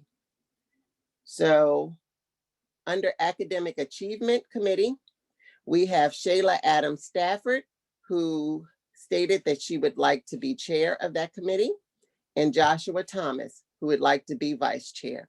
I will extend the floor to board member Shayla Adams Stafford to share her vision, her experience, and why she believes she should be the committee chair. Adam Stafford. Thank you so much. So I would be honored to serve again as the Academic Achievement Committee Chair. Just a bit about myself and my background. I've dedicated my entire career to working in education, first starting off as a teacher, working as an instructional coach, then being recognized in training educators across the country in innovative educational methods such as project-based learning and inquiry-based learning, to then starting my own ed tech company and training educators across the country in specifically anti-racist practices and culturally responsive teaching and learning. In my company now, we work with over 50 schools nationwide providing that training. And so I think that I have a great pulse on the national landscape of really how to take the great academic work that we're doing here in Prince George's County and incorporate some of the best practices that are happening nationally to move us up that ranking scale. And so I think my vision for this committee is that we would deep dive into many of the core issues that community members care about. One of the issues, which I've already talked to Dr. Goldson about a bit and Dr. White, is special education. And so we've even talked about possibly looking at some of the baseline data that we have readily available, and having those conversations with experts, with community members about how do we improve our special education programs? What are we doing well, right? And then where are some areas where we can grow? And this is a very, very important point, because we have a very large population of students that are special needs. And so that would be a focus of mine. I've also been working with my colleague, Mr. Valentine, to really think about specialty schools and school choice and those concepts here in our district. And, you know, thinking about equity as it relates to specialty schools and you know, how can we ensure that all students have access to those types of programs, and where are there areas where those are really shining, and where are there areas that we can provide more support. And then additionally, thinking about teacher recruitment and retention. So one thing that I've been really focused on, and hopefully with my new colleague, Mr. Ceron Ruiz, we would like to really focus on increasing our pipeline of Latino educators. One of the things that we're focused on is thinking about how can we create a grow your own program here and work with the administration to see what do we already have that exists, how can we bolster that, what are some best practices, and what are our needs. And as you can see, last year I was able to advance equity learning hubs through this committee, which this summer has helped thousands of young people throughout our county gain access to in-person learning support this summer. So I ask for your vote to be the Academic Achievement Committee Chair. Thank you. Thank you. Next up is Board Member Joshua Thomas for the position of Vice Chair. Remarks short. There's one primary reason, which is why I'm seeking this position, and that is, as a former teacher, I believe that our academics are the primary focus of our school system, and I really want to focus on our teacher recruitment and retention. Board Member Adam Stafford listed a lot of different areas of focusing on, and I, for one, want to be a source of support in that way. I've been really impressed with the way that she's led in her time on this board. And so I see myself as a source of support to her leading this committee. But in particular, as someone who their full-time job is actually in teacher recruitment and retention, I think I play an important role in being able to improve this aspect of our school system. And so Board Member Adam Stafford and I, along with actual state legislators, have been working already behind the scenes to come up with a new type of program that will increase our number of homegrown educators and be able to retain them. And so, again, I think it's incredibly important that people that are serving on this committee are people who have actual experience in education and in classrooms. I'm one of the few board members that does possess that quality. And so for that reason, I'm vying for this position and I ask for your support. Thank you very much. Thank you, Board Member Thomas. Next up, we have Board Member Belinda Queen for Chair of the Operations, Budget, and Fiscal Affairs Committee. Thank you so very much, Madam Vice Chair. I am asking to be your chair of the Budget Committee. My degree is in accounting, and when I got on the board, and one of the things I ran for, it was to look into our budget of the school system to make sure that we are being fiscally responsible and spending the money of our taxpayers. And I'm asking for the opportunity to be the chair so I can deep a little diver and see how spending is really being done in our school system. You know, I do know that the budget committee goes over the budget and the proposed budget. We host meetings and we do so many things. But one of the things I have not seen is exactly how money has been spent. You all know me, I've walked every one of my schools. I've had issues with the schools, but I still have some issues about the spending and I still have some questions. At this point, I'm asking you to appoint me to approve me to be the chair so I can dive just a little bit deeper to make sure that we are spending money the way we're supposed to be spending money. We all know we get 60% of the county budget. 60%, that is a lot for a school system. And I think it's very important that we are spending every dollar that we get to make sure that our children are getting the best education possible, not being waste, not money, as many have said, that's been stolen or used, or other people are taking products from the school and not spending it on our children. So I'm asking for this opportunity to be the chair, just to make sure that I'm doing not only my duty that I was elected to do, but to make sure we as a school board are being responsible with the spending of the budget for Prince George's County Public Schools. Thank you. Thank you, Board Member Queen. Next up, we have Board Member Kenneth Harris, who's asking to be seated as Vice Chair of the Operations, Budget, and Fiscal Affairs Committee. Good evening. Can you hear me okay? Good. Okay. Well, I'm standing before you today, or I'm before you today electronically. I'm asking to be the Vice President of the OBAFA Committee. Over the past, I guess, 7 months, 8 months almost now, I've been serving on the OBAFA Committee. I've had the pleasure of serving with Ms. Belinda Queen as the Vice Chair, and I feel as though I can be a true asset to her with a degree in programmatic management, as well as my full-time position focusing on triple constraints and the proper allocation of resources, specifically money, and how it ties into our scope and our schedule. I think I can be a real resource to her as we do a deep dive, as she said, of the different aspects of the budget. Really want to make sure that we're prioritizing education and the development of programs in our schools, specifically putting our students first. And most importantly, I feel as though we should be more responsible and able to track our money even better. So looking forward to potentially serving on board with Ms. Belinda Queen. It would be a true honor, and I feel as though we'll be a great team together. Thank you for your time. Thank you, Board Member Harris. Next up is the Policy and Governance Committee.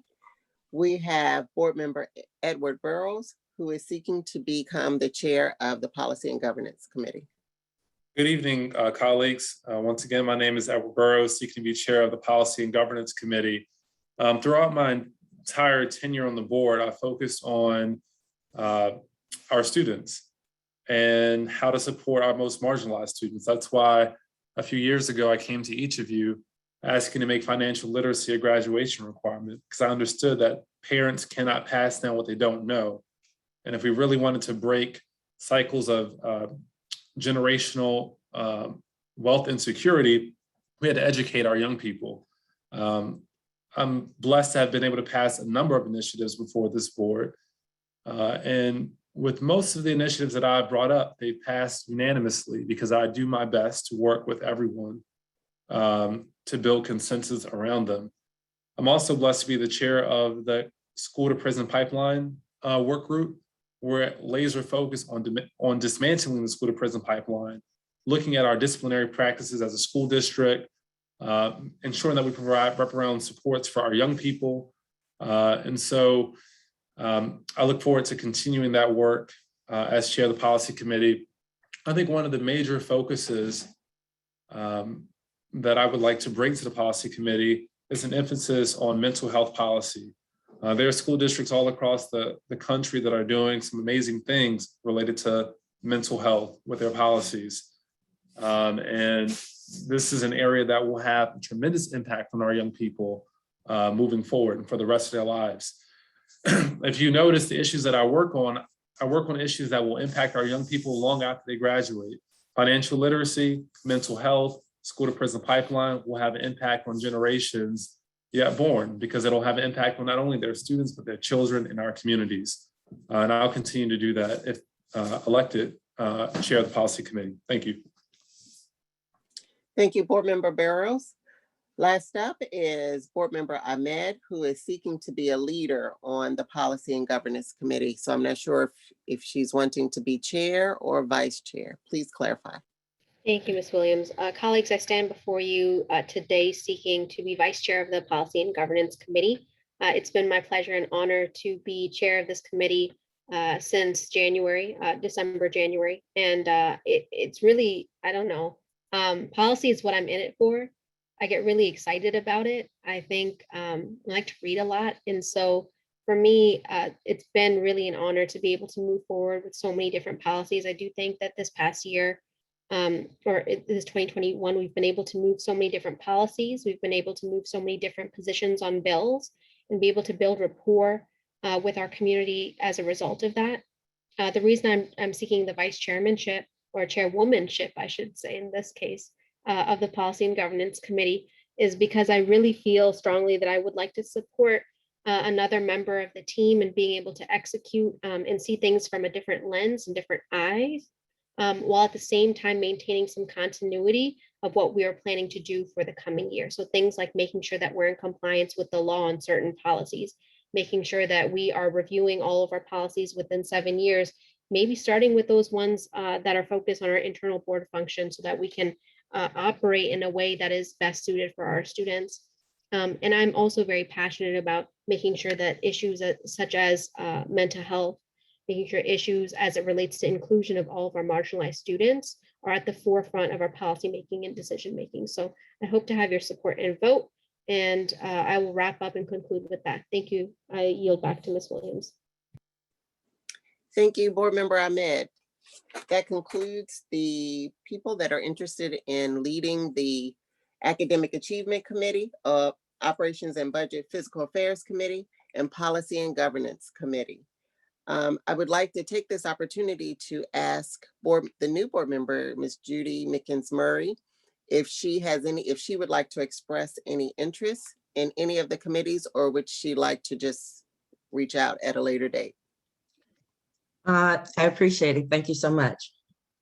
I don't want to be a leader, vice chair, or chair, but I'd like to be on the Policy and Governance Committee, if that's possible. Yes, we do have a vacancy. The committee consists of 4 or 5 members. That's the max. So with you, that would make 5 members. So I will have you added to that committee. Being that there are no other people interested in any of the chairs or vice chair positions, there is no opponents for any of the positions. I would like to ask that a motion is put on the floor to accept the people that are interested in these positions. Sorry, I don't have my notes in front of me at this moment. Can I get a motion on the floor? So moved. I make a motion to accept the board members who have asked to be nominated for these positions. Can I get a second?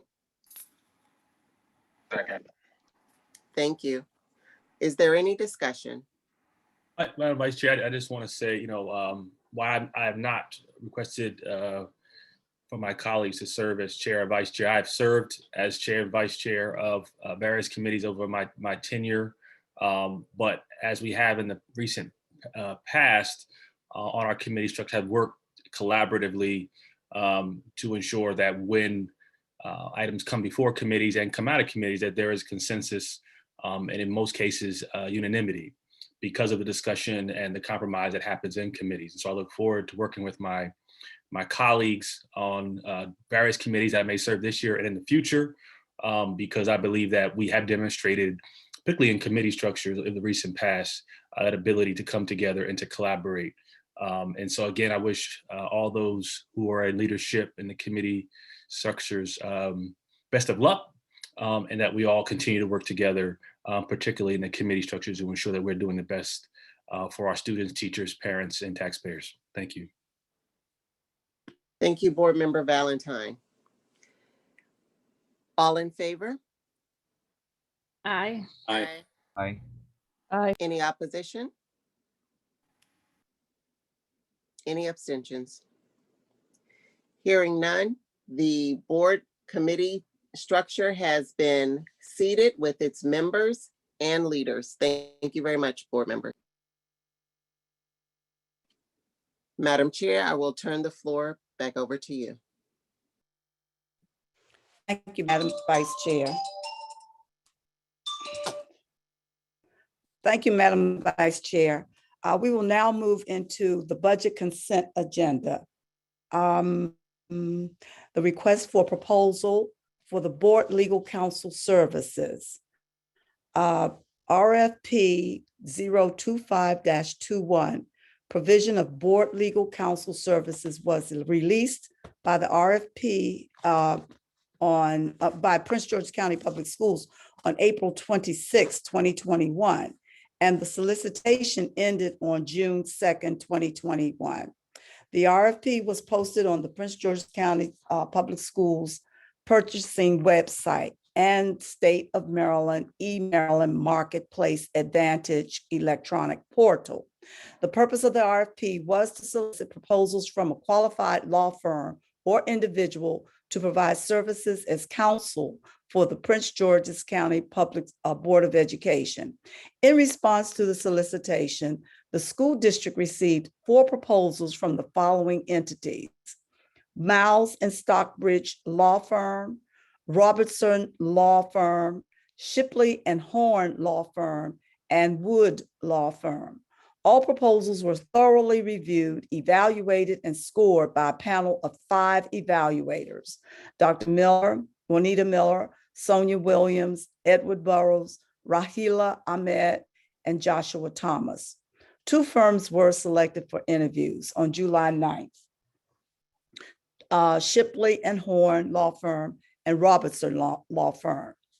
After the interviews were held, the firm that received the highest score was the Robertson Law Firm. This firm also had the lowest aggregate cost. The score and cost details are attached to the board action summary. This board action summary is to seek approval from the Board of Education to enter into a contract with Robertson Law Firm for board legal counsel services. Upon approval, Prince George's County Public School System shall notify all applicants of its intent to award a contract subject to agreement on contractual terms and conditions and requirements. The contract will be for a 3-year period with the possibility of yearly optional renewals for up to 2 additional years. The contract schedule is as follows: the initial award, August 2021 through August 2024, option year 1, August 2024 through August 2025, and then option year 2, August 25 through August 2026. May I have a motion? So moved. Second. It has been moved and second to approve the contract, the 3-year contract for, to approve a contract with the Robertson Law Firm. Questions? May I have? It has been moved and second. Is there any discussion? Board Member Queen. Thank you so very much. Madam Chair, I know I saw it one day, but now I'm looking at board docs and all I'm seeing is the RPF. I know you're saying it was scores for the other firms, but I'm just seeing one board action summary sheet. Am I missing something? I don't know what you're looking at, I'm on but board Mr. doc. Cooper could address that. Okay, Mr. Cooper. Is Mr. Cooper on board? I apologize. Yes, procurement told me to take that down. I can send it to you the email. Procurement told me. Okay, I thought okay, because I remember, okay, could you please, so I can review it again? I know I remember seeing it one day, but then I just now, and if she was talking about, and I couldn't find it to look over the score. So thank you so very much. That was my question. Thank you, Board Member Queen. Board Member Mickens Murray. Madam Chair, could you clarify for me, are we voting on a year with a 2-year option, or are we voting on a 3-year committal?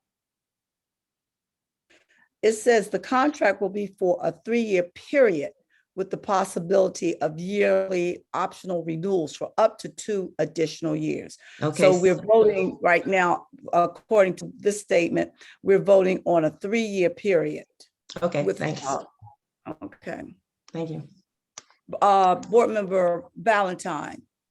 Thank you. I will not be voting on this matter because in the interest of full disclosure, I know Attorney Robertson. He and I are both members of the Morehouse College Alumni Association Executive Board. And he has also given legal advice to that entity. And so as you illustrate, I was not part of the selection process, but just want to be fully transparent to the public that I will not be voting on this due to a past connection to the law firm in a voluntary role with the Morehouse College Alumni Association. Thank you. Board Member Adam Stafford. Thank you, Board Member Valentine. Yes, I just wanted to thank the committee that worked together to come to this point where we are now. I'm very grateful that we were able to work collaboratively in order to select and interview and go through the entire process of pulling together a candidate for us to vote on. And so I just wanted to thank everyone that was involved. And I'm really grateful that we've been able to come to a solution. Thank you. Board Member Queen.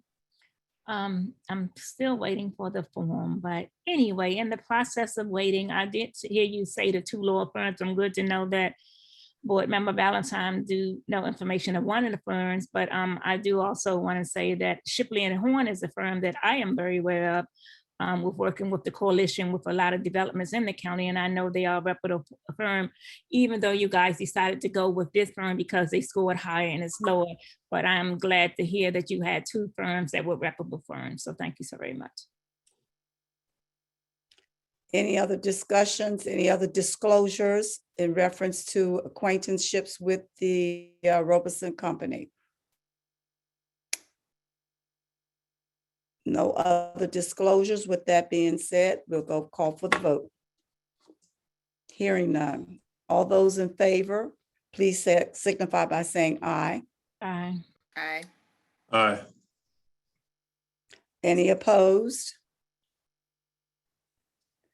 Any abstentions? I abstain. 2 abstentions. And I abstain. Thank you.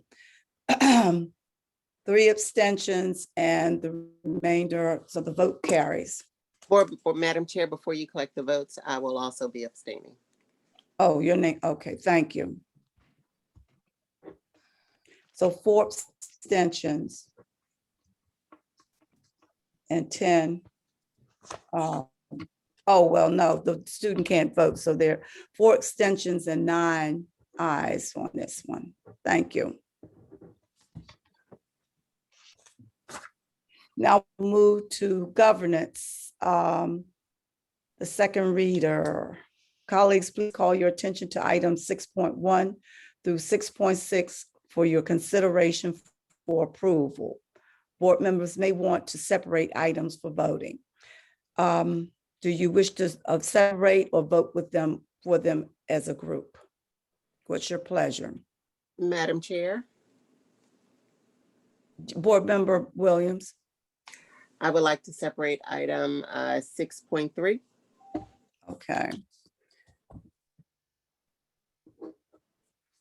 So with that separation, we will vote on item 6.1, 6.2, 6.4, 6.5, 6.6 as a group.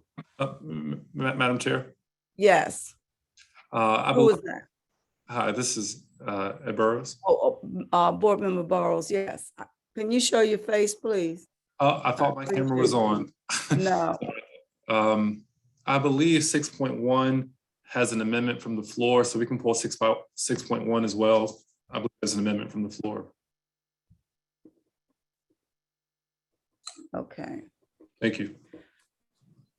So then the motion has to be changed. So we're going to vote for, I need a motion to vote on 6.2, 6.4, 6.5, and 6.6. And do I need to read them for you? 6.2 is policy 1500, Parent and Community Advisory Council. The sponsors are Ahmed and Thomas. 6.4, policy 5143, bullying, harassment, or intimidation, Ahmed and Thomas. 6.5, policy 5151, student journalists and school-sponsored media, Ahmed and Thomas. Policy 6.6, item 6.6, policy 5211, student demonstrations, Ahmed and Thomas. Discussion, Board Member Ahmed. Yes, Dr. Miller, I just wanted to note for the public that Not all of those policies were proffered by me or Mr. Thomas. I think our names are there as chair and vice chair of the committee. And I can move on behalf of the committee to approve policy 1500, policy 5143, policy 5151, and policy 5211 on behalf of the committee. Thank you.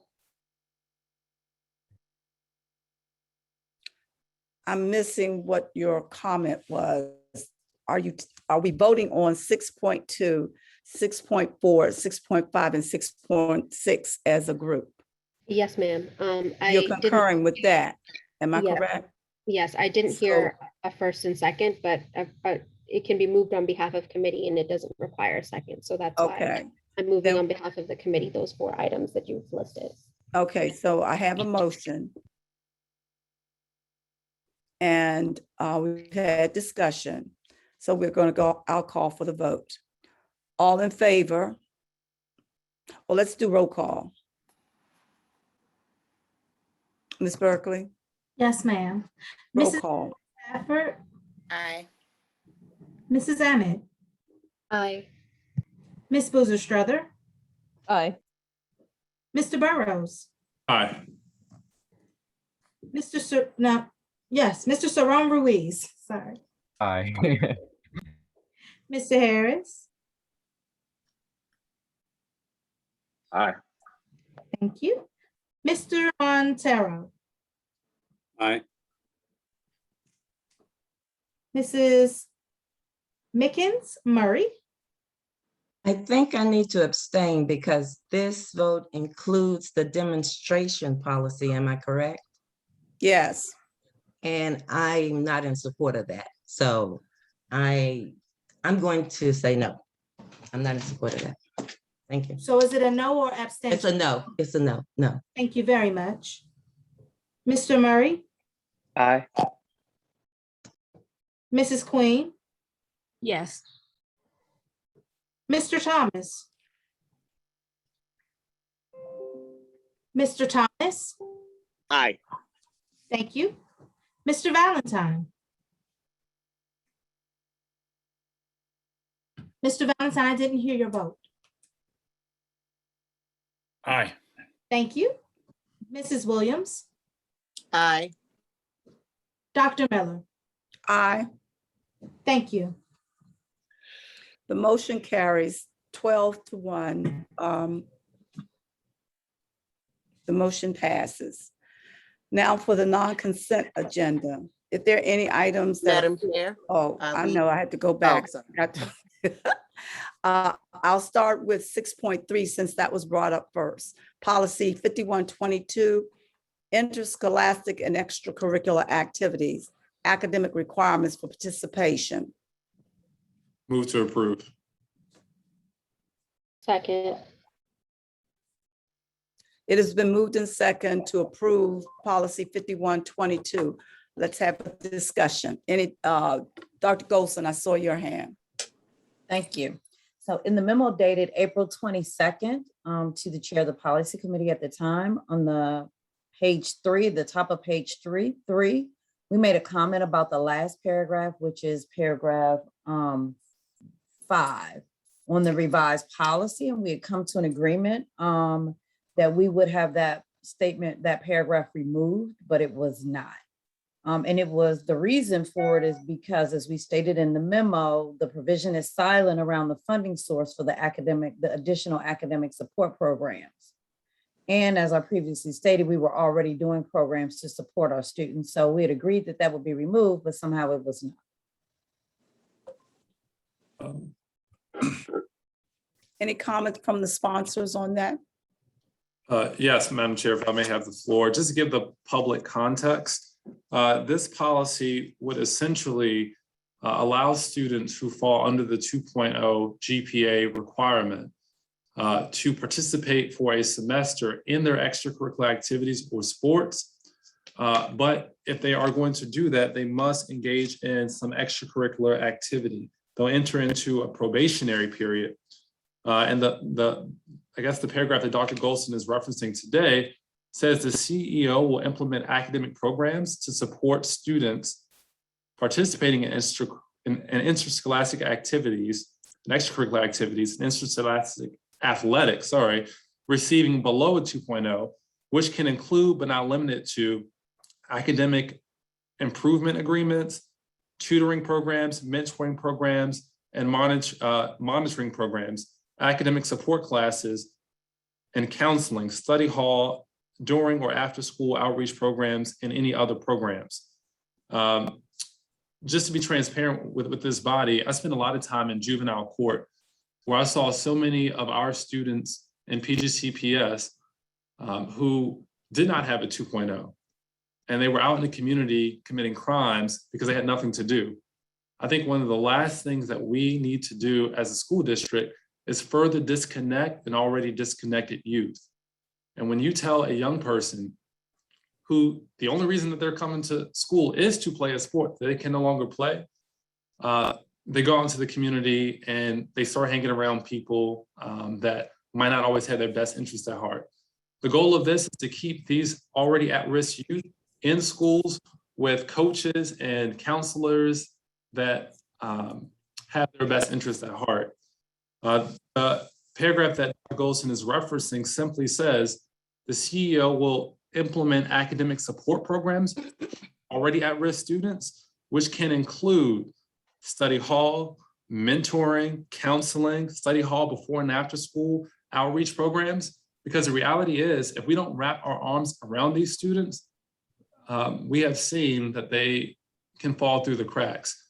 And so I never agreed to take that paragraph out. I'm not sure, where the disconnect was, because that's essentially the meat of, that is probably the most important part. It's not my intention just to allow them to play an additional semester absent these resources. These resources are important. And so that's what I would like to offer for now, and I'll pause. Board Member Queen. Thank you so very much for recognizing me, Madam Chair. I just want to say, I don't know how we can work this policy in there to get it to be passed. As a person who have raised a lot of kids, I have to say, children who are coming through the foster care system or children who are in trouble, it could be someone in their regular home. They do have issues. I experienced where I've had girls here who had low academics, but they were very active in dancing and they could have been great dancers, and I had to get them in outside program. But sometimes when their grades fell below, Prince George's County Public School would block them for being in a dance. I just want to remind us that you guys, everybody is not going to be college graduates. Honestly, some of them may not even graduate from Prince George's County Public Schools as much as we may want them to, but they're very good at what they do, whether it's playing football or whether it's dancing. I believe our job is to give them that opportunity. So in saying that, I want to remind us, as I always do, of our mission. The mission of the Board of Education of Prince George's County is to advance the achievement of its diverse student body through community engagement, sound policy and government, accountability, and being physical responsibility. Our 5 core operating beliefs is children are our business and they come first. I cannot say this enough. Number 1, again, children are our business and they should come first. Parents are our partners. Victory is in the classroom, but continuous improvement is in teachers, leadership, and accountability in the key to our success. And every member of this community share the responsibility for success in our school system. So in reminding you guys and saying that success have to be that sometimes we have to go outside of the box and be creative and invest in our students, and especially if it is for them to be able to achieve and be productive citizens of this county. Thank you. Thank you, Board Member Queen. Board Member Mickens Murray. Thank you, Madam Chair. I can never support any policy that lowers the standards for our children. I also cannot support a policy that increases a fiscal note for the operations of the school system. And when you guys were looking at this policy and you were determining that these are the resources that children below a 2.0 need, did anybody get the data to support that?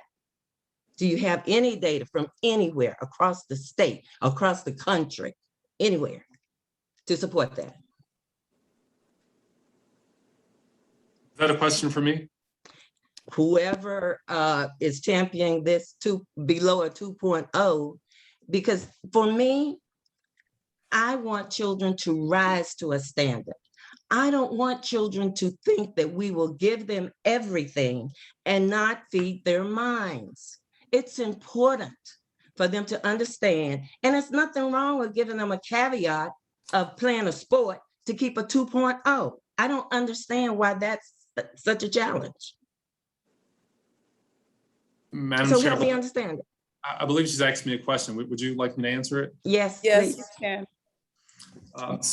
Ms. Mickens-Murray, you mentioned that you would never vote to on any Lower a standard. lower a standard. Correct. And you asked for, is there any research out there? I can tell you that there is significant research that suggests that when you mentor young people, when they are involved in robust mentoring programs, such as the 100 Black Men, such as CPAC, they do better in school. When they're connected with a loving adult and they're provided guidance and support, someone who can not only take care of their needs academically, socially, and emotionally, they do well.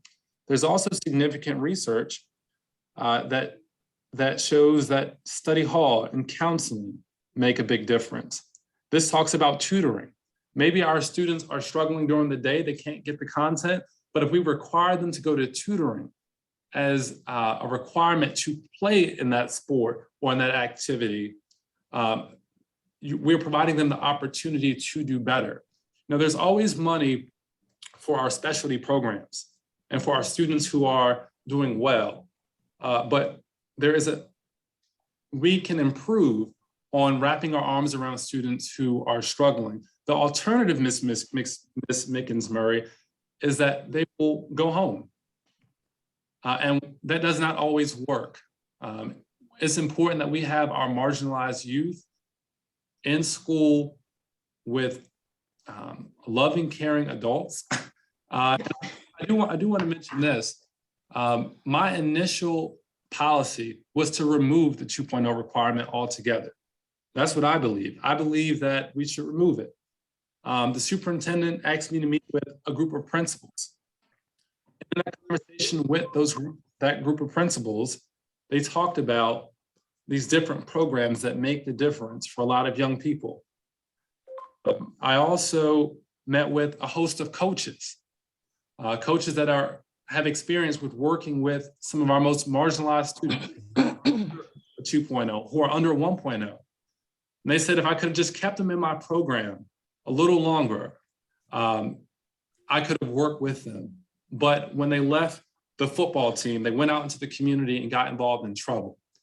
I met with several parents who said that the peers in the school, those football teammates, have more influence over the young person to study than the actual parent does. And so that positive peer pressure, there's a lot of research that I want you to look up around that positive. No. I shouldn't look it up. If you brought this to the board, you should have the data accompanying it to show us what that is. So if you have it, just share it Ms. with me. Mickens has the floor. If you have the data, Mr. Burrows, you're out of order. Ms. if you Mickens, have Board Member Mickens. if you have the data to support that marginalized students, and that's your language, because I never marginalize students. I don't believe that students commit crimes just because they had make low grades. I don't believe that. So I need you to show me that.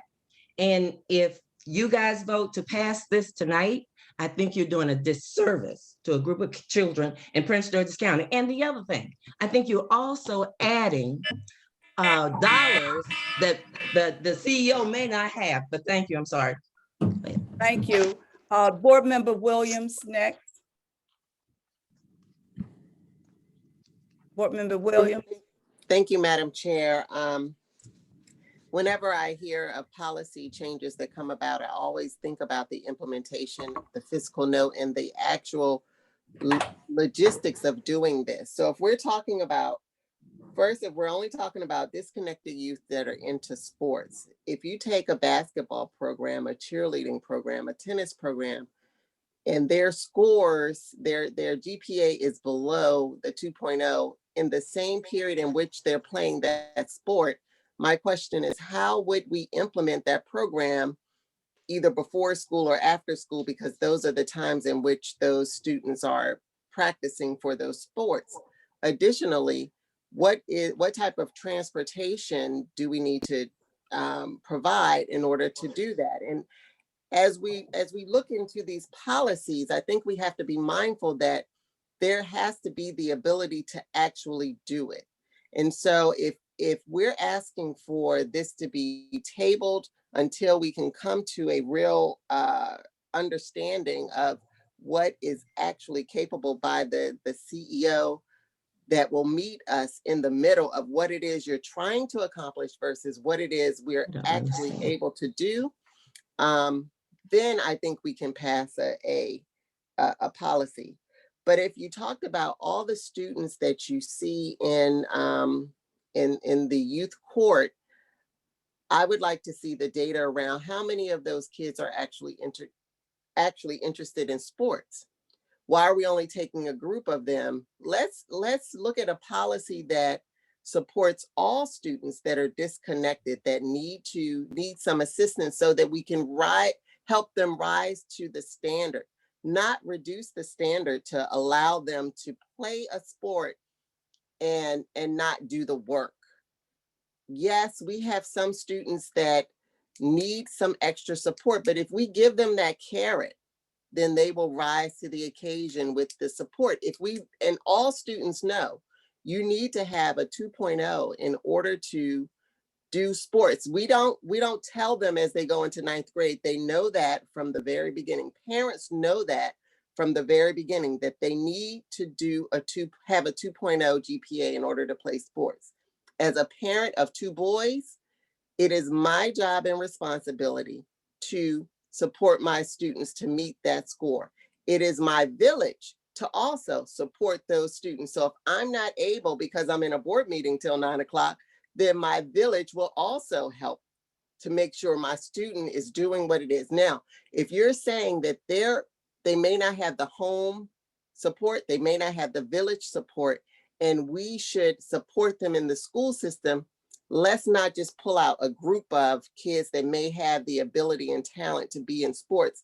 Let's look at a policy that considers all disconnected youth to support them to meet the bar. But let me think about that. But I think that's what the CEO does every day, is to make sure that students that are not achieving has the programs and the tools available to support them rising and meeting the standard. Because again, our goal is to not be in the rankings that we are. And so if we lower the standards, we will continue to stay at that ranking.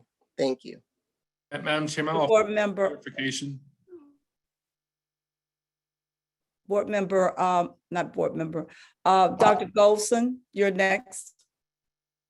Actually, I wanted to go last, if you don't Okay, mind. Board Member Valentine. Madam Chair, if I may offer a point of clarification. Not right now. I'll come back to you. Let me hear what Board Member Valentine. Board Member Valentine. Thank you. I'll say one of the greatest privileges of being a board member is the ability to attend football games, basketball games, sporting events, and to cheer our students on. And I take it very seriously. Some of you all might have seen that the jacket I got made to make sure when I go to games, both in the county and across the state, that I represent for my district. I play high school football, basketball. My children are athletes. I take this very seriously. At the same time, I also played college football. And I know that you cannot play at the next level if you can't meet the academic requirements at the high school level. And so it would be disingenuous for us to say we're preparing our students for the future when they could be getting a false impression that they'll be able to play at the next level. We'd be one of the few districts in the country that would lower our standards. Through my experience, I just want to recognize particularly coaches at Potomac High School, Renard Johnson, state championship basketball coach. When I first met him, I said, man, I'm so impressed with your basketball play. He says, Curtis, Our GPA for our basketball team is higher than the average in the school. I repeat that. The basketball team, state championship, Potomac High School, was higher. I said, well, how do you do it? He says, Curtis, we have study hall after class. We have people come in and talk to our students, but we also have high standards. And I believe that students will meet high standards if you place them and you support them. You know, I engage with a lot of young people at the high school and the college level, and I see potential in every person. I believe every student, I don't care where you're born, what zip code, what your mama did, what your mama didn't do, who your grandmama is, all of them can graduate with a 4.0 and go up if with the right supports. And so that's not specific to athletes. We as a board need to give every student in our district the supports to ensure they meet the expectations of a high school athlete and in some cases a college athlete. So I celebrate those coaches, those study hall, and those students who support one another. But I also will never lower standards. I don't lower them for my own son and daughter. And if I did it for y'all, people could call me out as a hypocrite, and I will never do that. I also know that my wife and I can give our children some things that others can't. And so my role as a school board member is to ensure we give as much to every student, not just our athletes. And so we raise high standards. I salute our athletes. I salute our coaches, but we are going to prepare our students for the real world, no matter what anybody else says. We are not going to be different. We're not going to be looked down by the state, by the country as a district that lowers standards for our students. We raise our standards because I have full expectation that people who look like me and share my hue and my background can make it. And that's why I'm here on the board. Thank you. Thank you, Board Member Valentine. Board Member Adam Stafford. Thank you. I just have a couple of clarifying questions and then I had a comment. So I wanted to know if within the policy, are we saying that the existing programs that are part of our Tier 1 and Tier 2 interventions can't meet the requirements of this policy, or that there additional funding is needed? I'm just trying to, and I guess this is a question for Dr. Goldson. Could our existing tutoring programs meet the requirements of the policy? So why don't I answer that when I come to my statement? Because I want to just close it out with everybody and then you all can vote. Okay, Board Member Burrows, do you have thoughts on that? Could our existing, because we have programs within schools that provide tutoring and wraparound supports, could those programs meet the requirements of what your policy is suggesting? I do believe the policy doesn't dictate what type of tutoring program or what type of mentoring program. It leaves it up to, it does not dictate. So I believe it could. So this is a school. Excuse me, Board Member, excuse me. The parliamentarian has his hand up and I need to find out what's going on. Yeah, I'm trying to be quiet because I'm a new kid in the block. But typically what you do, when people want to speak on an issue, they raise their hand and the chair knows who they've got. And then you go down the list. You guys keep raising your hands late. And typically you look and see if you got 5 people, they're gonna speak and that's it. But you guys keep adding yourself in as we go along. And I'm just suggesting that can make for a long night. It's not typically the way it's done. The chair will say, I got 6 people, I'm gonna let 6 people speak and that's it. But it looks like you guys keep adding in at the last minute. If that's the way you want to do it, that's fine. I'm just telling you that's not normal. And also it seems like we're not keeping track. Excuse me. Thank you. Thank you. Thank you, Mr. Shelton. And yes, we do have hands coming up and people have, the way the board has the practice of this board has been to allow you to speak twice. The first time you're given 2 minutes and the second time 1 minute. And so this has been a practice. And if it's incorrect, then we're going to correct it. Oh, no, so I don't want to interrupt. Whatever works for you. But that's why you're here to inform us in terms of parliamentary procedures and what you give us as a registered certified parliamentarian will be appreciated and respected. Professional registered parliamentarian. Can I reclaim my time? Yes, just one moment. I just wanted to make a point of clarification that it's, there are 2 rounds. The first round is 5 minutes, and then the second round is 3 minutes. Is that correct? Or Administrative Assistant Berkeley? Thank you. And so we have 2 rounds. The first round is 5 minutes, and then the second round, the board member is given 2 minutes. After the second round, a board member cannot speak beyond that. So this is the, for Board Member Ahmed, who I'm recognizing. This is her first round for this question. Am I correct? I was still talking. Ms. Stafford still has. Oh, my apologies.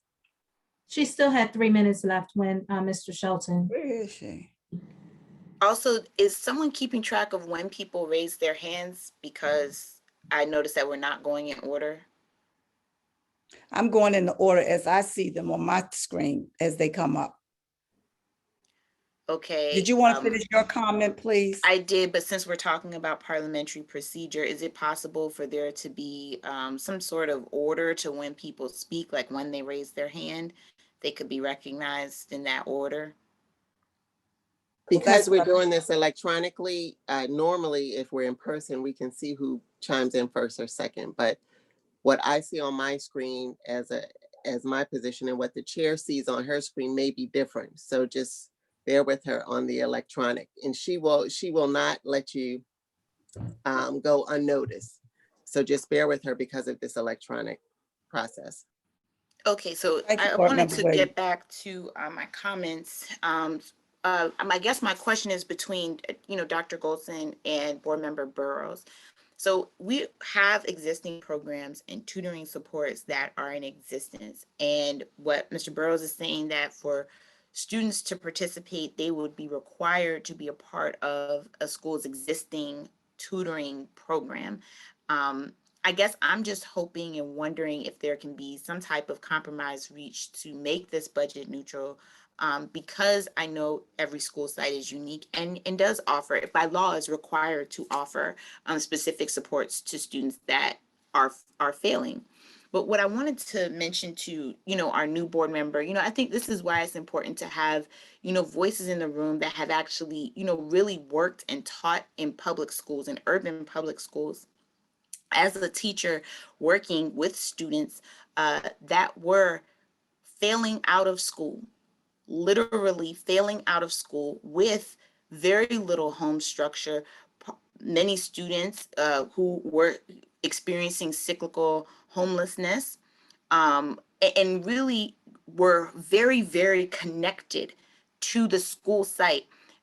Being a part of an extracurricular activity was life-changing. We're not just talking about sports. We're talking about choir. We're talking about debate. We're talking about chess club, all of these things that, and if we need some data, all of these things that, the U.S. Department of Education say, first of all, raise students' connection to the school, their self-esteem, and positive social values. So when we talk about connecting students, what equity really is, it's about taking the students that are furthest away from the opportunity and putting them at the center of your design. So who is not able to access these great supports that our schools already offer?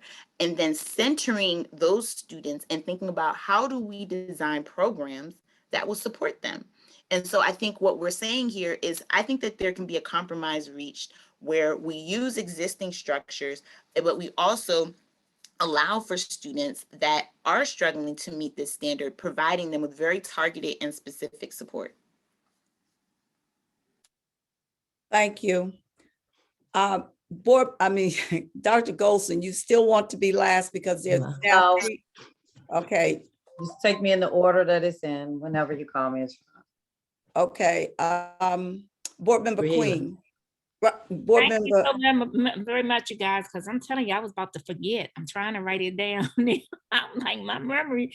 But so my understanding is, and help me to understand that it's not that the students are going to that we're going to say 2.0.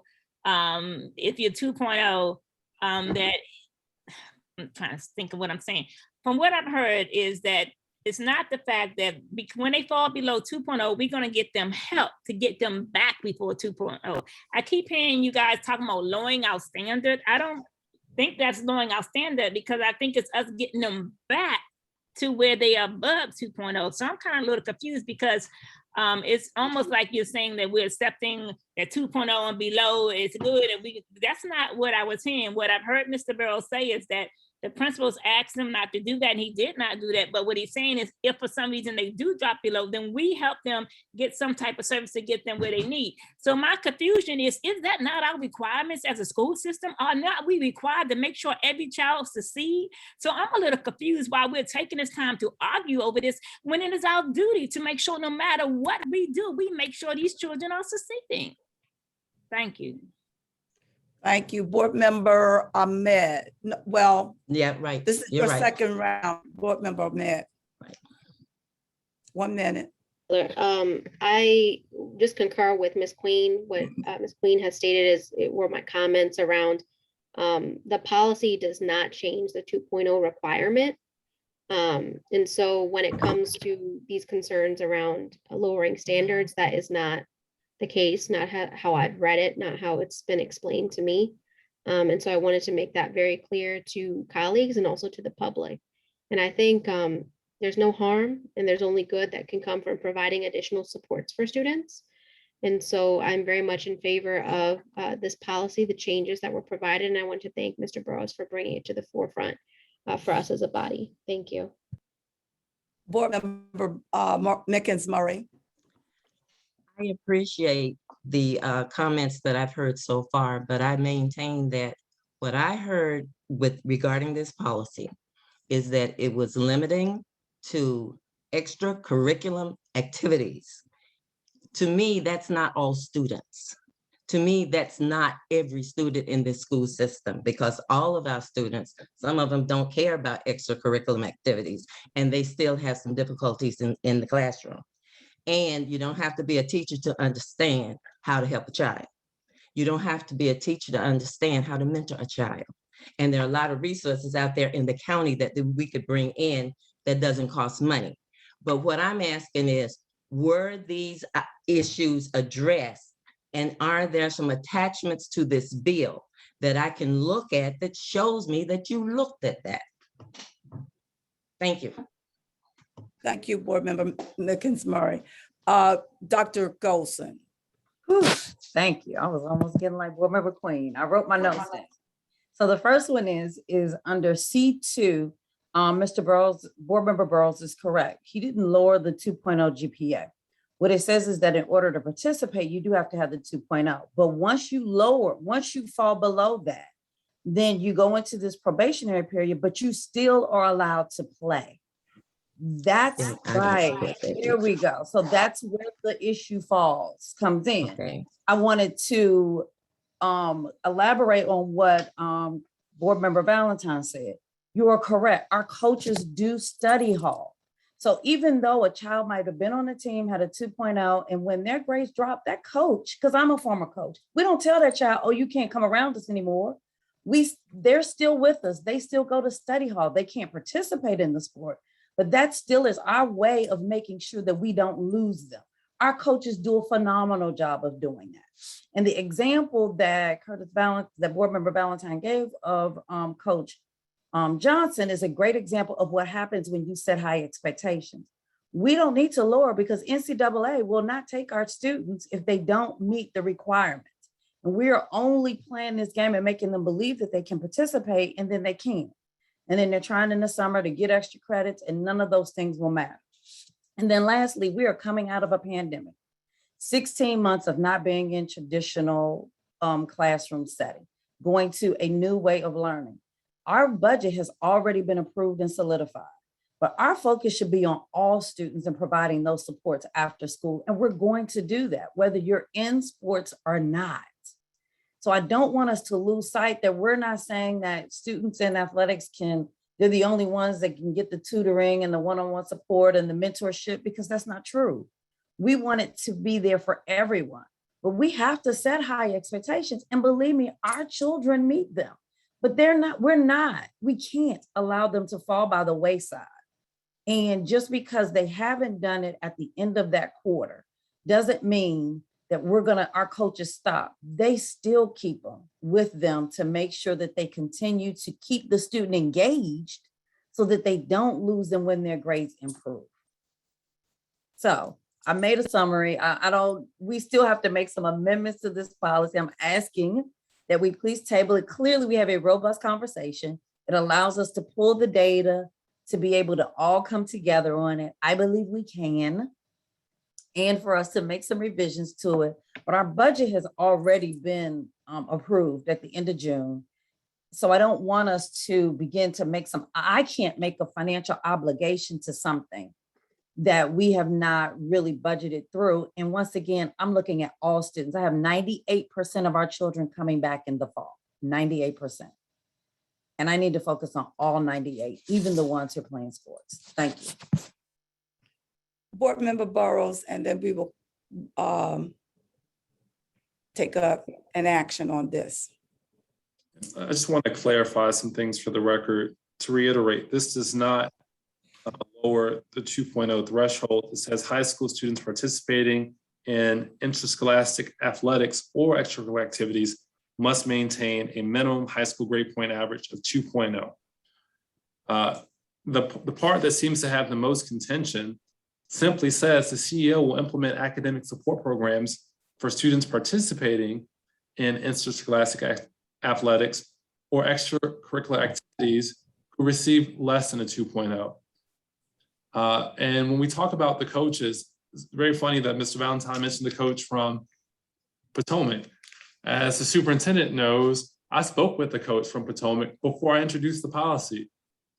And he was in support of completely removing the 2.0 rule. I met with 15 coaches who support this policy. Just like I met with a group of principals who urged me not to get rid of the 2.0 requirement. And I listened to that feedback. I just want to reiterate again, there is nothing in this provision that says that there must be new programs created. It simply says if a young person who falls short still wants to be active on that team, they must participate in these programs. This is an incentive. You don't have to be disconnected from the team. You can go to tutoring, mentoring, before and after school support, because the reality is, and I actually sit in juvenile court, and I invite each of you to take some time to do that. A lot of the students who do fall below 2.0 and they're not able to play, they leave. They don't sit in study hall for weeks and weeks and weeks. They disconnect themselves because that's the reason that they come to school. And so I know another colleague mentioned something about college standards. Not every student is going to go to college. That's the reality. Not every student in our system does well academically. And we want that to be the case. And we want to provide them every resource to do that. But we have to motivate students to participate. And so I just wanted to lay out those. And I thank my colleagues for their consideration. Thank you, Board Member Burrows. Now, I've heard of a request to table 6.3, and I need a motion for that, or we will move forward with voting on this. So what is your pleasure? Can I get a motion to table 6.3? There's already a motion on the floor to approve. It would have to be approve it. So Yes, can they modify it? I would like to put a substitute motion on the floor to table this until Dr. Golson has had an opportunity to provide the information that she's trying to get clarity on. Second. Okay, now there was another motion on the floor. So this is a substitute motion. Mr. Shelton. It's what I would call a privilege motion, which can take precedent over the main motion. So it's appropriate to make a motion to table something, even though the main motion is still pending. Because, am I making sense? So a motion to table at this time would be in order. So I move to table this motion. Is I there second. It's been moved and second to table this item 6.3, policy 5122. Let's call for the vote. We've had much discussion. Let's do a roll call. Ms. Berkeley. Yes, ma'am. Mrs. Adam Stafford, No. Mrs. Ahmed, No. Ms. Boozer Strother, Yes. Mr. Burrows, No. Mr. Saron Ruiz. Yes. I'm sorry, is he allowed to vote on this? Does it have a budget? It doesn't have a budget attached to it. Mr. Saron Ruiz, Yes. thank you. Mr. Harris, No. Mr. Montero, Yes. Mr. Murray, No. Mrs. Mickens Murray, Yes. Mrs. Queen, Yes. Mr. Thomas, No. Mr. Valentine, Aye. Mrs. Williams, Yes. Dr. Miller. Yes. The motion carries 11 yay and 4 noes. I have 8 ayes and 6 nays. Yes. That's correct. I have that also. Okay. Thank you. The motion still carries. Correct. To table item 6.3, policy 5122. Tabled. Now we'll move to school to 6.1. Did we vote on that? No. The item 6.1, school to prison pipeline focus work group members. Oh, Mr. Burrows wanted to add an amendment. I yield to our student board member. Board member Saron Ruiz. Yeah, so I did have a question about the previous motion. I actually wanted clarification. So, Mr. Shelton, you're saying that we can't make a subsequent motion to that main motion, like board member Williams was trying to do? No, I'm sorry. Sorry if I confuse anybody.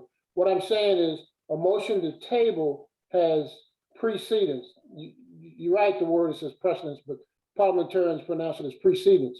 A motion to table has precedence over a main motion, which means you can call that motion even though a main motion is pending. So it's appropriate to make a motion to table while a main motion is pending and go ahead and vote on a motion to table, which you did, and it takes the main motion off the floor. Does that Okay. answer your question? That does, thank you.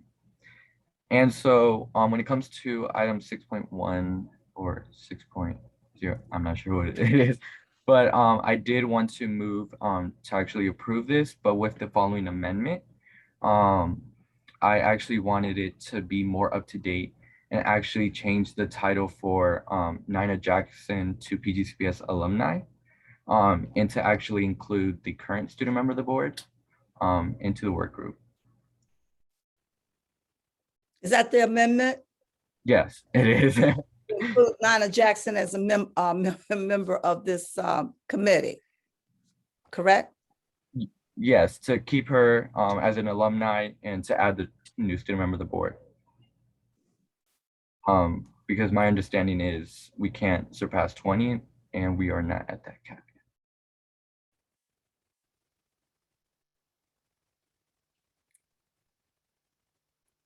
Second.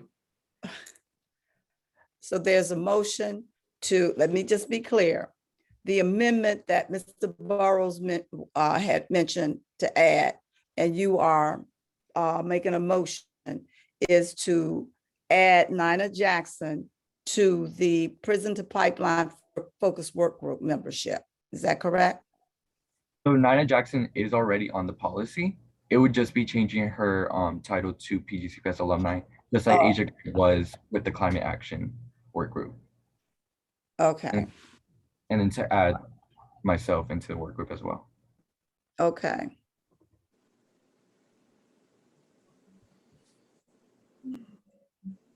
Does everyone understand the motion is to add Nina Jackson, former student member, as the student alumni, and add Mr. Cerrone Ruiz as the current student board member to the membership of the School to Prison Pipeline Focus Work Group. Is there a second? Second. It has been moved in second. Any discussion? Any more discussion? We'll call for the vote. All in favor of the amendment to add Nina Jackson as an alumni and Mr. Board Member Cerrone Ruiz as a member to the focus of the pipeline, School to Prison Pipeline Focus Work Group. All in favor? Aye. Madam Chair? Yes. Madam Chair, just a point of clarity, we're also adding the other members that are on that list, we're not just making those two changes, Oh, correct? We're adding all the members to this committee, correct? All the members with the addition of these two that have been mentioned, correct? Okay. Thank you. All in favor? Aye. Aye. Any opposition? I abstain. I oppose. One opposition. Let's do a roll call. Ms. Yes, Berkeley? ma'am. Yes, ma'am. Mrs. Adam Stafford, Aye. Mrs. Ahmed, Aye. Ms. Boozer Strother, Aye.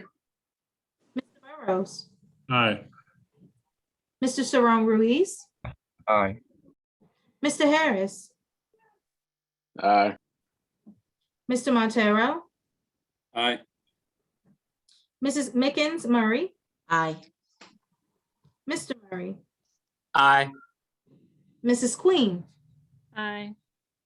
Mr. Thomas, Aye. Mr. Valentine, Abstain. Mrs. Williams, No.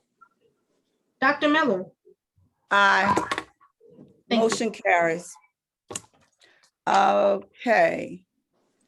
Then we have finished with the governance issues. Now to the non-consent agenda. If they're in, okay, we did that.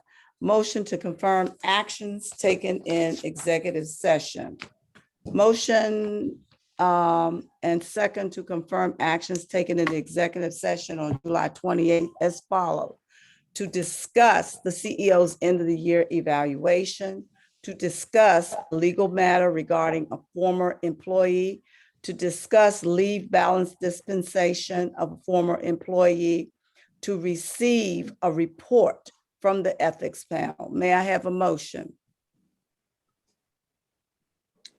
Madam Chair, just one other item that we discussed is we appointed some staff members to positions. Just want to add that to your list as well. We appointment of staff members.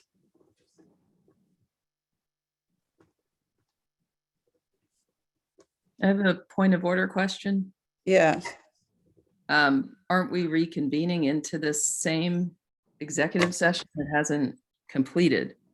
Yes, it was with the vote. We took the vote. Right, we took the vote. The I vote agree. that ended it. Right. Board Member Ahmed. Thank you, Dr. Miller. I just wanted to You're mute.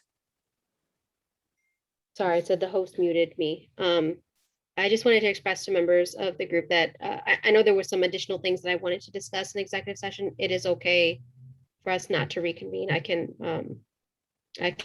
pass on that and express comments in some other way or forum. We don't need to reconvene for me, is what I'm trying to say. Thank you. It has been, well, we have a motion on the floor to, did someone make the motion to approve the So moved. confirm the actions? Second. It has been moved in second to confirm the actions taken in executive session on July 28th. Roll call, Ms. Berkeley. Yes, ma'am. Mrs. Adam Stafford, No. Mrs. Ahmed, No. Ms. Boozer Strother, Yes. Mr. Burrows, No. Mr. Ron Ruiz, No. Mr. Harris, No. Mr. Montero, Yes. Mr. Murray, No. Mrs. Queen, Abstain since some items had something to do with me. Mr. Thomas. Can you come back to me? Sure. Mr. Valentine. I'm sorry, I didn't hear your vote. Aye. Thank you. Mrs. Williams, Yes. Dr. Miller, Yes. Mrs. Mickens Murray. Yes. Back to you, Mr. Thomas. No. Thank you. 6 ayes, 7 nays, 1 abstention. So the motion does not carry, and the actions taken on the July 28th executive session are not confirmed. Dr. Miller, can I ask a question? Sure. We were in a similar position a few months ago. And my understanding is there was something, we got a recommendation from the attorney at the time. Parliamentary Shelton, what happens in this case? Because again, we were here before, if I'm not mistaken. Well, from the way I think you did the vote right. So you voted not to confirm whatever action you were going to take from the executive session. So it hasn't been confirmed. So like any other motion, it just failed. So what happens to those actions that were taken in those sessions, no matter what they are? In some cases, even approving of staff in the school system for promotion and permanent positions. It would be my position that those actions are null and void. I mean, if the body doesn't confirm whatever the body wants to do, if the body doesn't confirm that it's going to take that action, then the action is null and void. It's just not something you have the authority to do. So it's as if the meeting never happened. It's as if the meeting never happened. At least the actions that you wanted the board to take never happened. Of course, the meeting itself happened, the debate happened, the vote took place.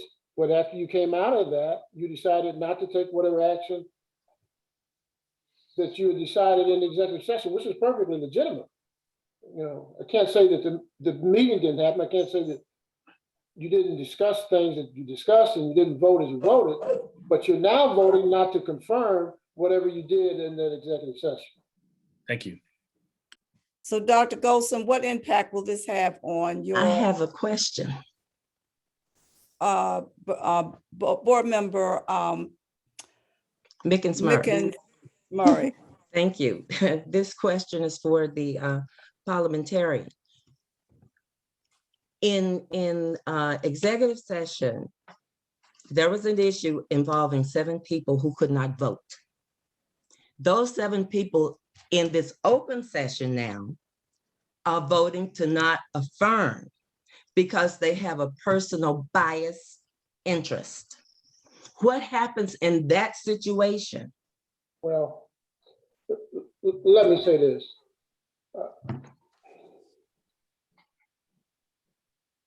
For reasons unbeknownst to me, it was decided that I would not participate in your executive session, and I've got no objection to that. I'm now surprised to learn that you've got people who are now voting not to confirm the action that the rest of you apparently voted to take. I think you have I don't think they should have voted. I don't think if you've got people who you were taking disciplinary action against, essentially, is what I think I'm hearing, without telling me what happened, because I don't have a right to know what happened. But if you voted to take some disciplinary action against them, and now you come out of that session and ask them to vote contrary to the action you voted against them, it just doesn't make sense. Amen. That's what I'm saying. Makes no sense. So where do we go from here? Well, I think where you go from here, I don't know, quite frankly, why. I noticed, I had seen the agenda before I came in tonight. And I did see on the agenda that there was going to be a motion to confirm what happened in the executive session. But again, not being in the executive session, I had no idea what you just now told me. Well, I have one final comment and then I'm done.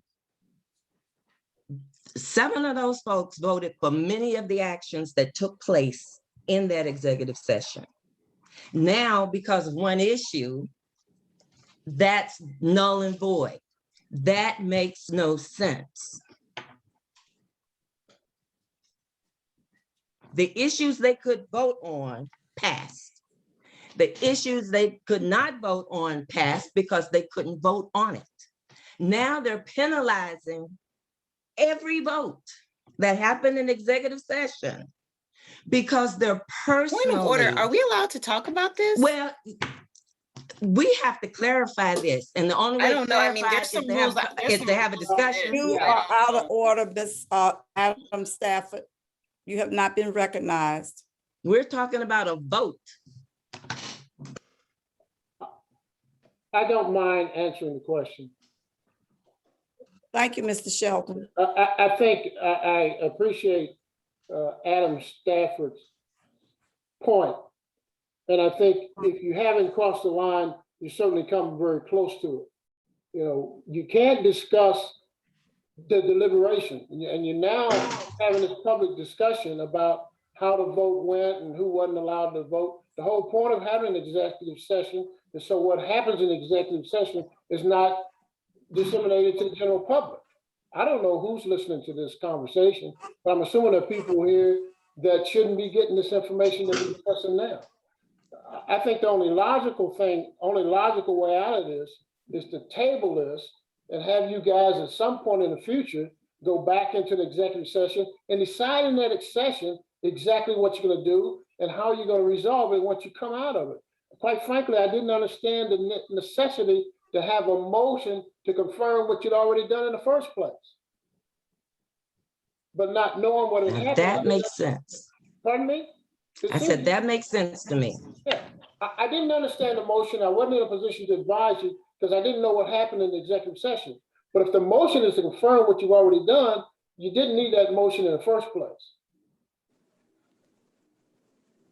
So are you saying, Mr. Shelton, that we don't need to take a motion to confirm actions already taken in the executive session? No, I don't know why it was on the agenda in the first place. But we voted on an agenda, so we have to do it. I mean, you already done it. I'd suggest at least you have some discussion amongst yourselves again in some type of executive session amongst yourselves and decide how you're gonna fix this problem. But the problem was created, in my opinion, simply by putting it on the agenda in the first place. You have an executive session. You decide behind closed doors, this is what we're going to do. You come out of that closed door session and you say, let's either agree or disagree that we did what we've already done. It's not necessary. Point of order. Sir, with all due respect, Excuse me, I have not recognized anyone but Mr. Shelton of the parliamentarian who is giving us parliamentary procedures. And until you are recognized by your hand being up, please do not be disrespectful to the person speaking. Mr. Shelton, had you finished? Yes, ma'am, I'm finished. I'm thinking Ms. Ahmed was next hand I saw. I actually think it was Miss Adam Stafford, Mr. Burrows, and myself, Dr. Well, see, your hand moved, the camera moved you up to the next slot. So if Ms. Adams Stafford. So just what I stated earlier as a point of order is that according to my understanding, it's state law that we confirm what happens in executive session. So I believe that's why it's on the agenda.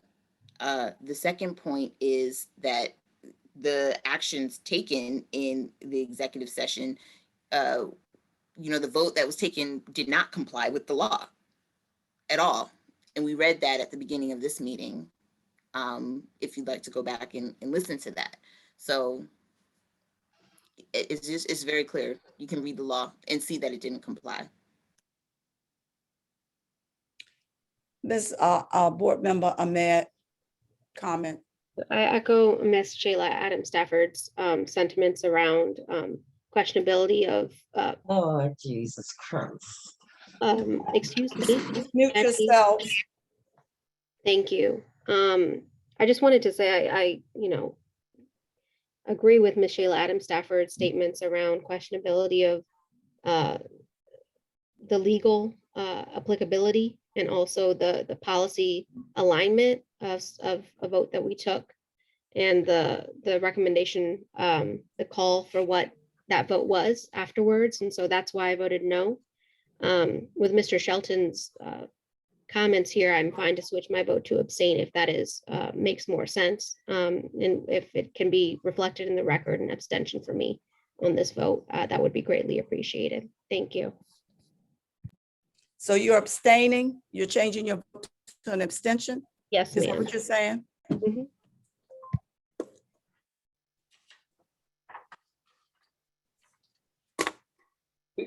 Can I comment?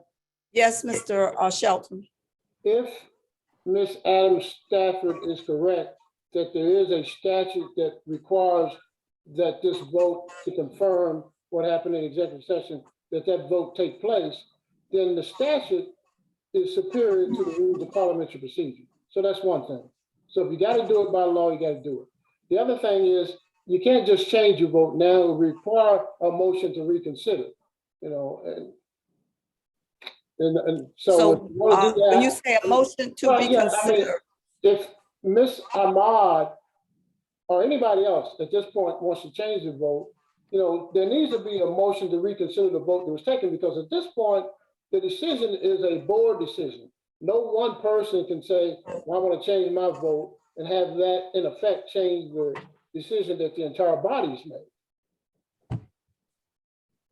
board member, were you through, Mr. Shelton? Yeah, I can hear. Yeah, I just want to make sure everybody understands. If one person, the way that vote played out, if one person would now change his or her vote, they would change the decision of the entire body. That would be inappropriate. It's not allowed. But a motion to reconsider at some point in time, and I don't necessarily suggest you do it tonight, but a motion to reconsider the vote would be appropriate at some point in time. And so that's fine with me, as long as it's noted for the in the minutes and in the record as this is being recorded. Just know that if it is, with the will of the board to reconsider, that is where my mind and heart is aligned, given the advice from Mr. Shelton. Yes, thank you. Thank you. Board Member Queen, you were next. Thank you so very much. I just want to say, so we won't prolong this. I know Board Member Burrows is just next any longer. Even if every member who voted no voted to abstain because it has something to do with them, it still will be a 7-7 and we still wouldn't be getting anywhere. So I think the best thing is, as the parliamentarian, Mr. Shelton, stated, that maybe we come back to this at another date. That's just all I want to say. Board Member Williams was next. Thank you. I have a question for the parliamentarian. In some of our practices, sometimes we will separate the vote in order to take the vote. Would it be beneficial for us to take these items sort of in blocks and separate that one item where there's some board members who could not vote because of their interest in the decision? Can we vote on that separately? And those that cannot participate should not participate in that portion of confirming what has happened in the executive session. Let me see if I understand the question. I'm assuming that there were multiple decisions made in the executive session, and you want to vote individually on each decision that was made. I just want to pull that one item where board members were disqualified to vote separate from the other items where everyone was able to vote. And then we take those two groups separately and we move forward. I think that would be permissible if someone in the body agrees to that. You know, all I'm supposed to do is facilitate what you guys want to do. If the body wants to do that, it's not contrary to the rules. I just want to bifurcate the vote here and just allow the votes where everyone is able to vote to confirm those items. And then the item where there is not, some members are disqualified to vote, then those members cannot vote to confirm those actions. I would like to make that a motion if that is the appropriate thing to do. Well, but let me ask a question.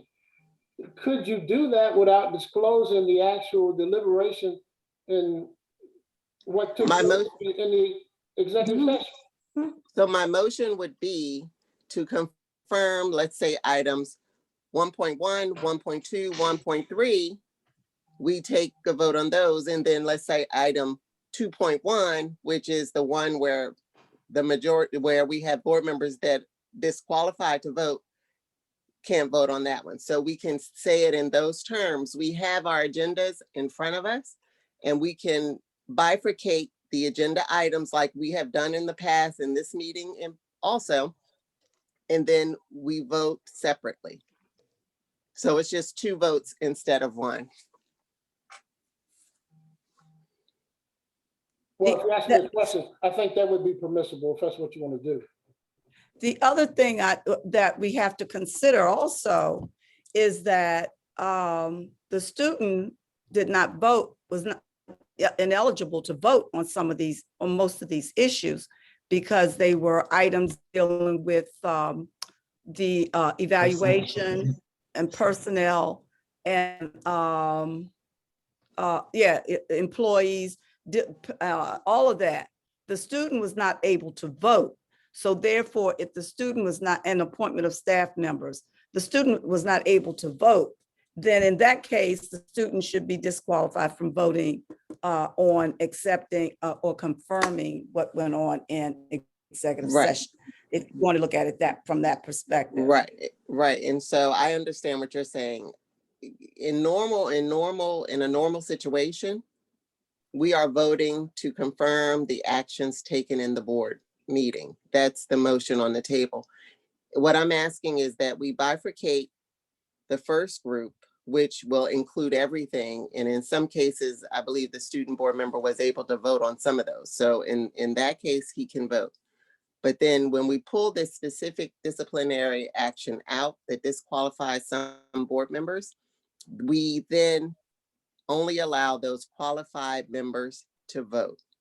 And that's all. So I'm not going to read what the items were, but some of those items, the student board member. I'm sorry. Just read what we have. I'm sorry, Madam, Dr. Miller and Board Member Williams, and please help me if I'm wrong, Mr. Shelton. If we do that, would we not be letting people know what happened in executive session? Because then, I mean, they'd be knowing who the board members are not voting. I'm just asking, y'all know, I'm just asking this question because I'm not sure. And so then would we not be violating? You understand what I'm saying, Sonia? Well, I absolutely do. Let me say this: we would be voting based on our knowledge. All of us were in the closed session.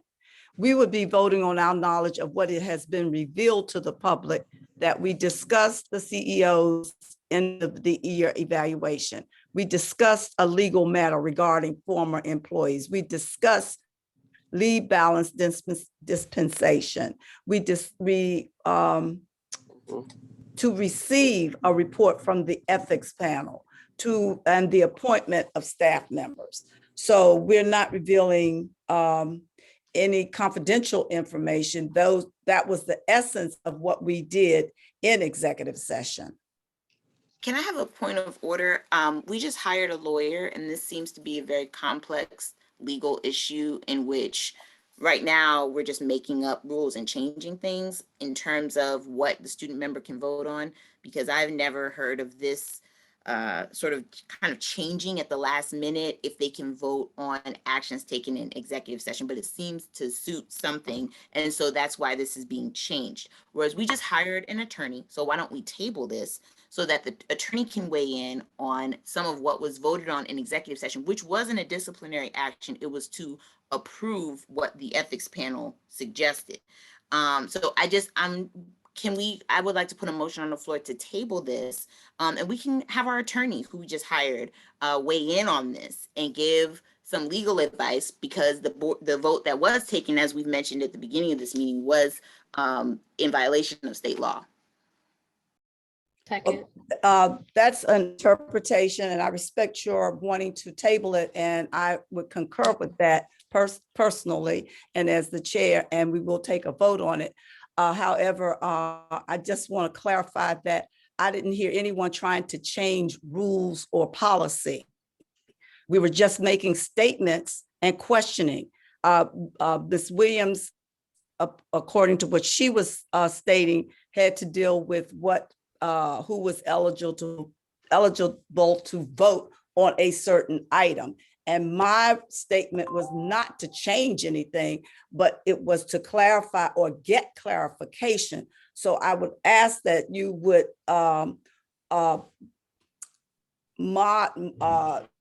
be careful how you make allegations of people changing things. No one is trying to change. Everyone is trying to get clarification. So with that, Ms. If I can Adams, respond, we've never done this excuse me, before. I have not recognized you. You're out of order. With that being said, Ms. Adams Stafford did make a motion. Is there a second to table it, and then we can go into discussion? Did someone second it? I second. It's been moved and second to table. And correct me, Ms. Adams Stafford, because I want to make sure I state what you want. To table the motion to vote on, motion to confirm actions taken in the executive session. Yes. Okay. To table until we have a lawyer that can weigh in. Okay. Just I'm just concerned with one thing, and and that's the CEO. Did you have a comment, Dr. Golson? I'm sorry, I was acting like I was the parliamentarian. No, I mean, because you can't, there's nothing to table, you already voted. Okay, but sorry. I'd like to amend it. I want to table the discussion and not the motion.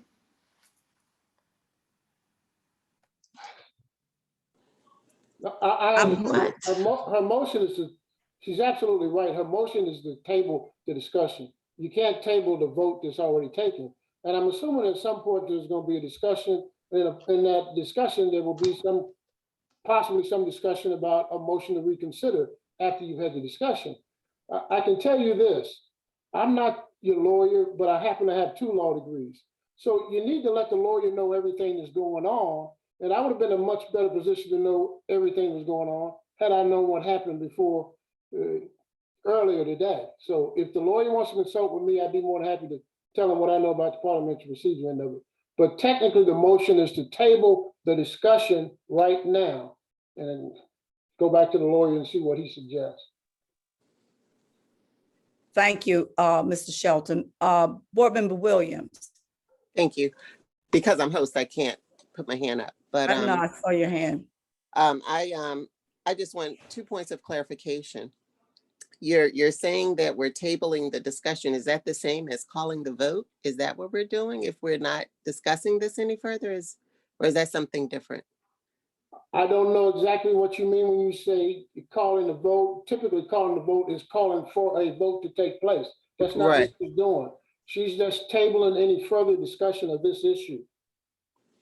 Oh, because I had my hand up, for discussion about, we're living in unprecedented times. I mean, right now we're trying to get our kids back open, and the majority of our discussion is not getting our kids back into the school building. And I think that this situation has never been experienced as long as I've been on the board, where we're in such a quandary where votes that occur in executive session has such a separation for qualifications. And then we come out and then you can vote on whether or not what the vote was taken, especially if you have an interest in the vote, you can vote to now stop the proceedings. It's just very interesting. We're living under unprecedented times. And so whatever the will of the chair, who is responsible for facilitating these meetings, is, I am in full support of that. Mr. Burrows, your hand was up next. You removed. That ends the discussion. We will table this until we get legal counsel, and legal counsel can consult with the parliamentarian if as needed. And we might have to revisit this vote based on whatever the legal findings are. Mr. Shelton. I hate to delay this. She actually made a motion to table the discussion, but that motion was never carried one way or the other. So you still have to vote either up or down her motion to table the discussion. Unless you do it by general consensus. If there's no objection, you can say, is there no objection? If there's no objection, then fine, we've done it by general consensus. Is there any objection to table this discussion until we seek or get legal counsel? Are there any objections? And that there are no objections. Yes, Board Member Montero? I object. Okay. I Let's object also. roll call. Yes, ma'am. Mrs. Adam Stafford? Aye. Mrs. Ahmed? Sorry, what is the motion? To table the discussion. The motion is to table Until we have a lawyer. Aye. Ms. Boozer Strother? No. Mr. Burrows? Aye. Mr. Saran Ruiz? Aye. Mr. Harris? Yes. Mr. Montero? No. Thank you. Mr. Murray? Yes. Thank you. Mrs. Mickens Murray? No. Mrs. Queen? I abstain. Thank you. Mr. Thomas? Absent. Mr. Valentine? No. Mrs. Williams? No. Thank you. And Dr. Miller? Oh.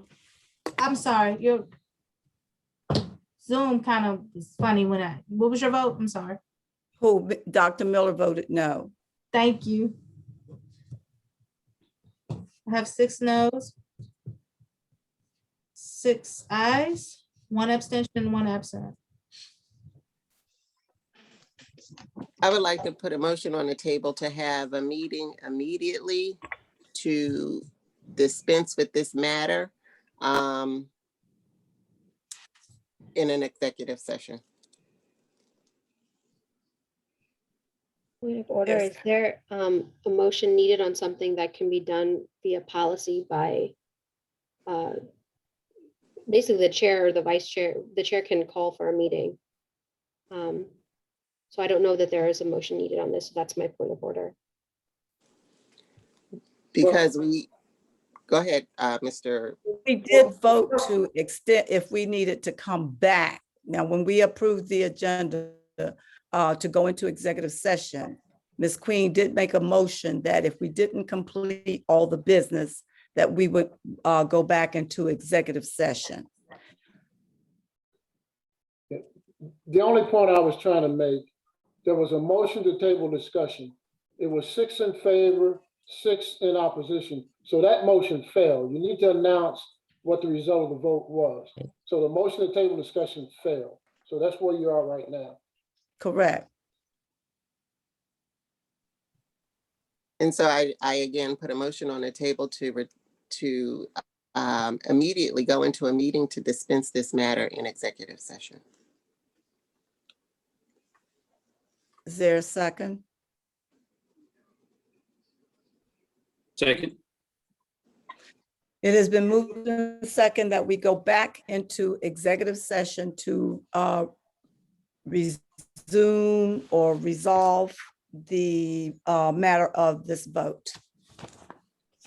Board Member Queen, discussion. Discussion, yes. Just, I mean, I don't know if the parliamentarian would know, and maybe that's why we need the attorney.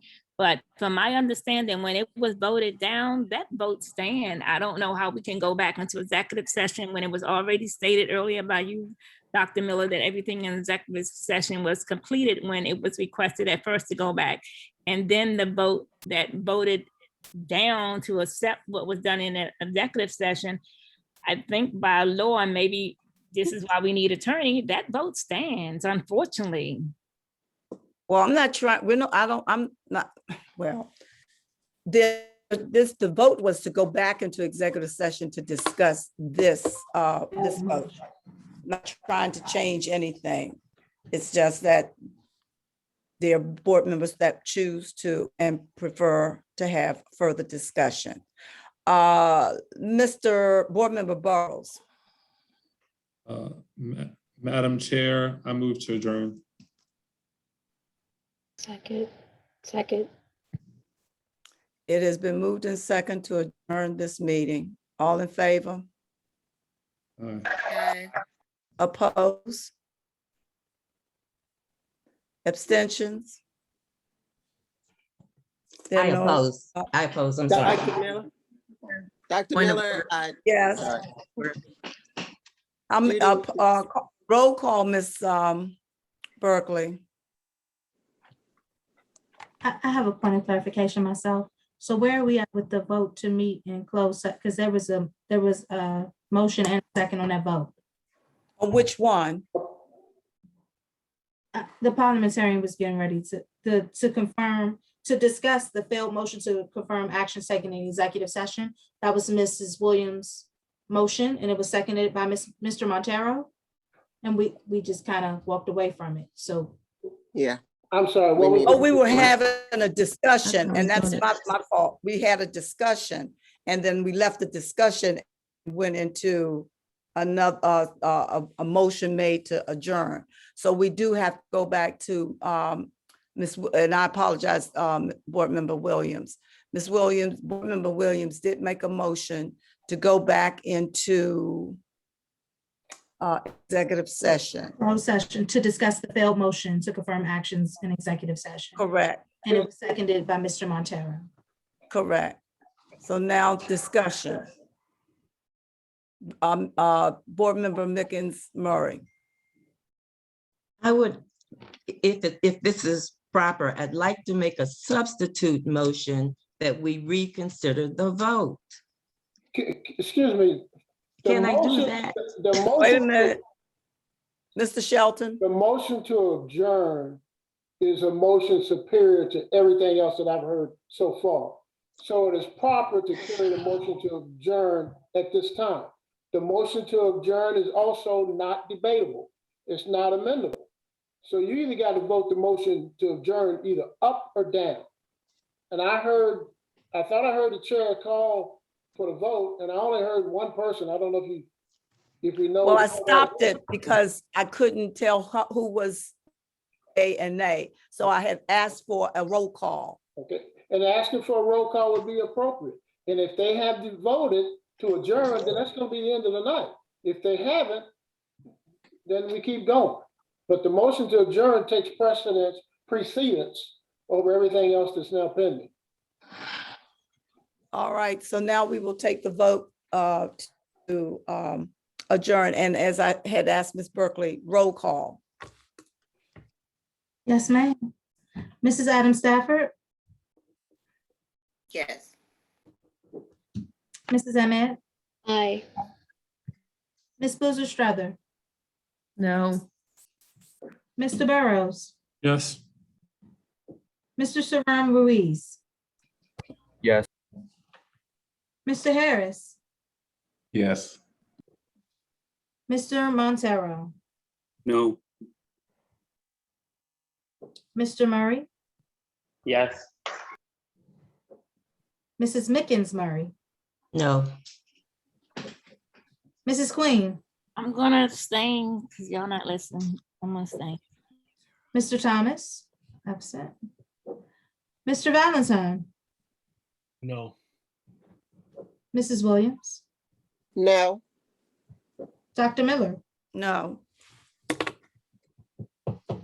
Six- Motion failed to carry to adjourn, so we will continue this meeting. Is that I would correct, like- Mr. Shelton? I counted 6 in favor, 6 opposed, so the motion to adjourn failed. Thank you. So we will resume the discussion. Is Mrs. Miller, Mrs. Do we go back to Mrs. Williams' vote? Yes, Ms. Williams' hand is up. Yeah, I was just wondering if we go back to the, I would like to amend my vote to just have a vote to reconsider. Second. Is there a second? I thought I did. Second, yes. Okay. Second. There's a motion to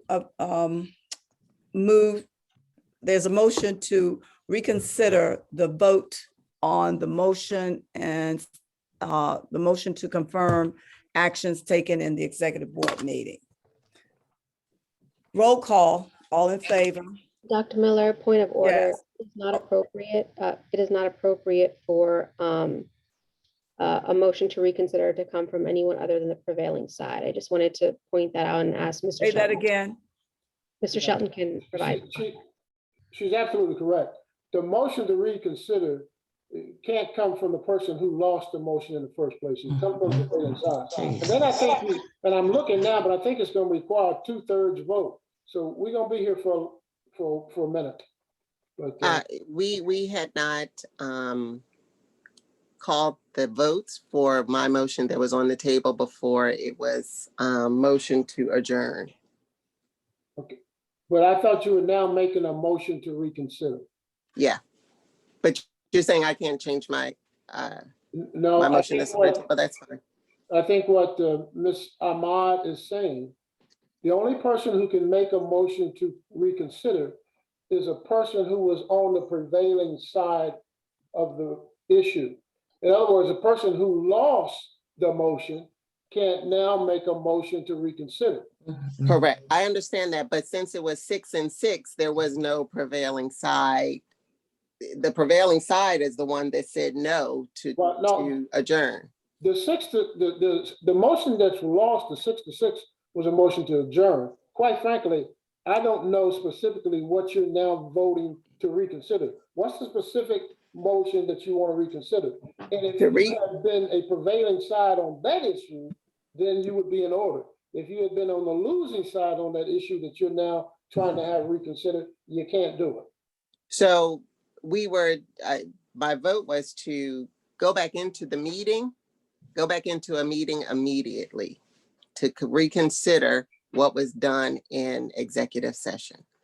That is what my original motion was. That's not going to change. Now, Ms. Ahmad, are you saying that she was on the losing side on that issue and can't? We never took a vote.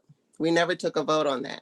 But this would The not, motion- point of clarification, my understanding was that I heard what Dr. Miller said, which was the motion to reconsider was the motion to approve actions taken in executive session. And on that side, on that motion, Ms. Williams is not on the prevailing side. So that was my understanding. I think what I'm hearing from Ms. Williams is that this is a different vote that we haven't voted on yet. We never took the vote to go back into executive session to discuss this. We never took that vote.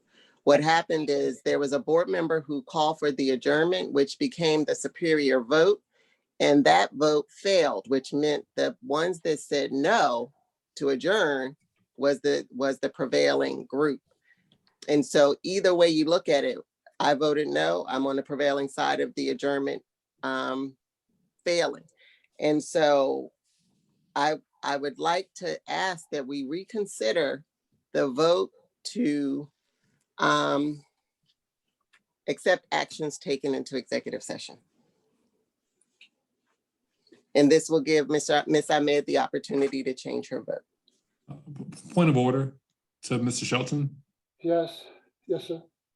There was a motion to approve actions taken in executive session. Ms. Williams voted yes on that motion. She just made a motion to reconsider. Can someone who lost the vote make this motion to reconsider? And perfectly good question, and I'm trying to understand if that is in fact her motion. If she is now in fact making a motion to reconsider an issue where she previously lost, then it's inappropriate. If she's making a motion to reconsider an issue where she was on a prevailing side, where she won, then she can do that. Mr. Shelton, I would just submit to you and to the body that this conversation would be over if Ms. Williams was on the prevailing side, because we would have confirmed the issues taken in the executive session. That motion failed. The motion to confirm actions in executive session today failed. Ms. Williams voted in favor of that motion. And now Ms. Williams just made a motion to reconvene. Okay, so I get what you're saying now. I get what you're saying. So because I was on the failing side of the vote to accept the actions taken in executive session, I cannot go back and reconsider that vote. So I will stick with my original motion, which is to immediately go back into executive session and go through this stuff.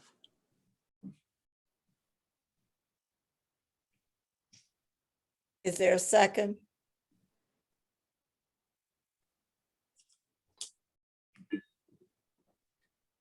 Point of order, Parliamentary Shelton, based on what you've heard, is that permissible? I just want to be sure before someone seconds this.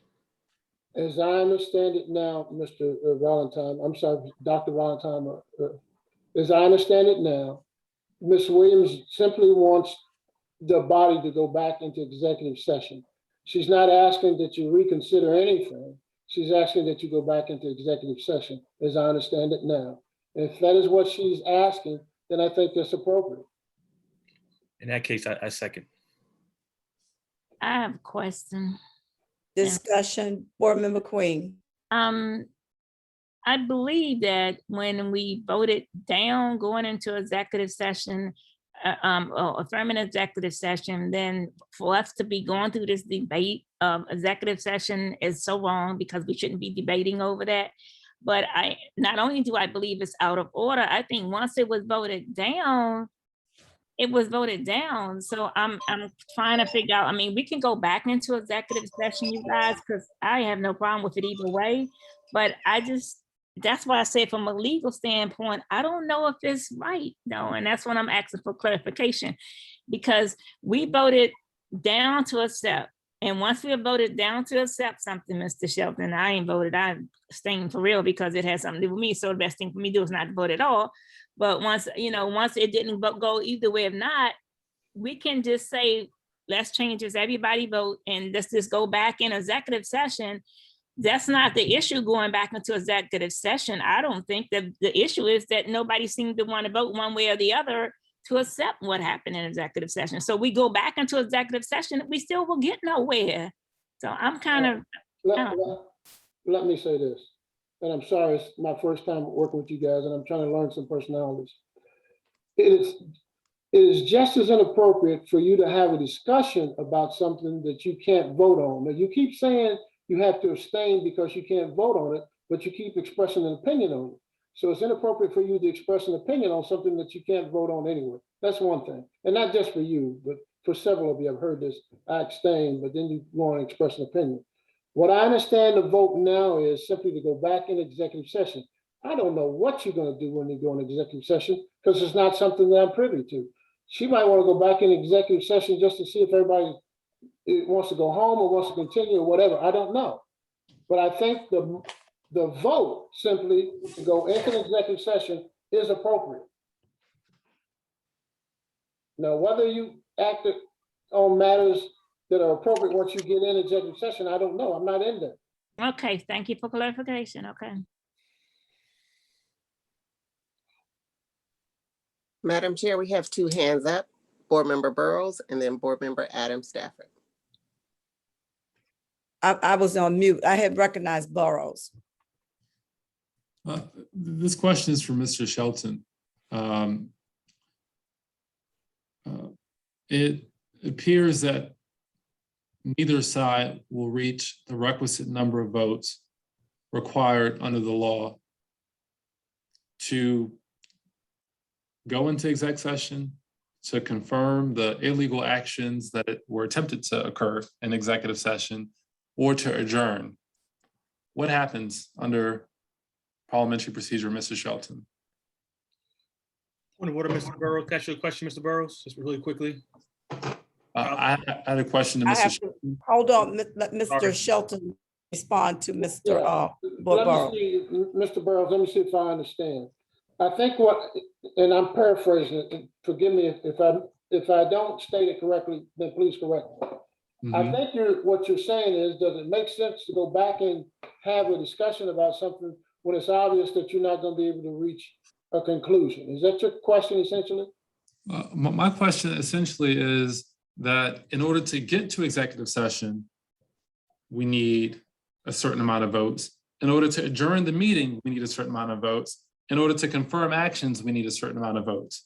I don't believe there will be a requisite number of votes to do any of those things. We just tried a motion to table, it failed. Okay. Motion to confirm actions taken in exec session, it failed. There was a motion to go back into executive session, failed. And so what are our other remedies at this point? I understand. The motion now would require a majority vote to prevail. So I don't know how many I have around the table, but if you've got 14 people and 8 of you vote to go back into executive session, then that motion is going to carry. If you've got 14 people and 8 of you vote that you're not going to go back into executive session, that motion is going to fail. And you're right, you're just going to be sitting here sort of stuck in the mud, not going one way or the other. Does that answer your question? Yes, it does. Board Member Valentine. Board Member Burrows, I'm gonna, just sort of clarify for you. If this vote does not prevail to go into executive session, I will vote in favor of adjourning. Just to clarify for you, if this vote does not prevail to go into executive session, if we're at the same standstill that you're referring to, sir, I will vote in favor to adjourn, and that will be the 7 we need to in this meeting. Thank you, Mr. Valentine. I call for the question. Call for the question. All in favor of going back into executive session? No. Roll call, Ms. Berkeley. Yes, ma'am. Mrs. Adam Stafford, No. Mrs. Ahmed, No. Ms. Boozer Strother, Yes. Mr. Burrows, No. Mr. Saran Ruiz, No. Mr. Harris, No. Mr. Montero, Yes. Mr. Murray,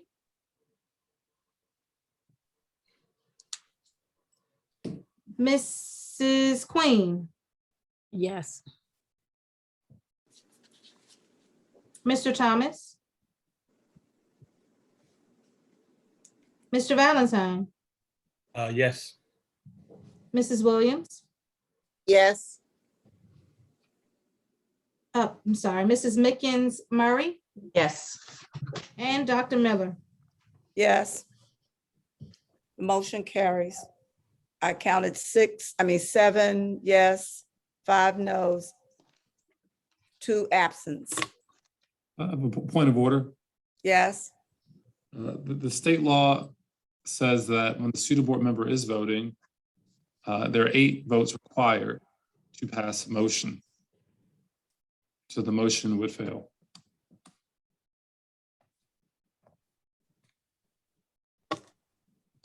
Board Member Burrows, I guess to that same point, if I vote in favor to adjourn and get to 7, would it also fail to adjourn the meeting? Right. Yes, it would. It would fail. We would need 8 votes, Mr. Valentine. Can I vote? That motion just failed, and so I'd like to move to adjourn. Second. It's been moved and second to adjourn the meeting for the public board meeting for July 28th, 2021. All in favor? Aye. Aye. Oppose? Abstentions? The ayes have it. Meeting is adjourned. Good night, everybody. Good night. Thank you, Mr. Shelton. Appreciate Good you. night, everyone. Thank you, Mr. Shelton. Thank you.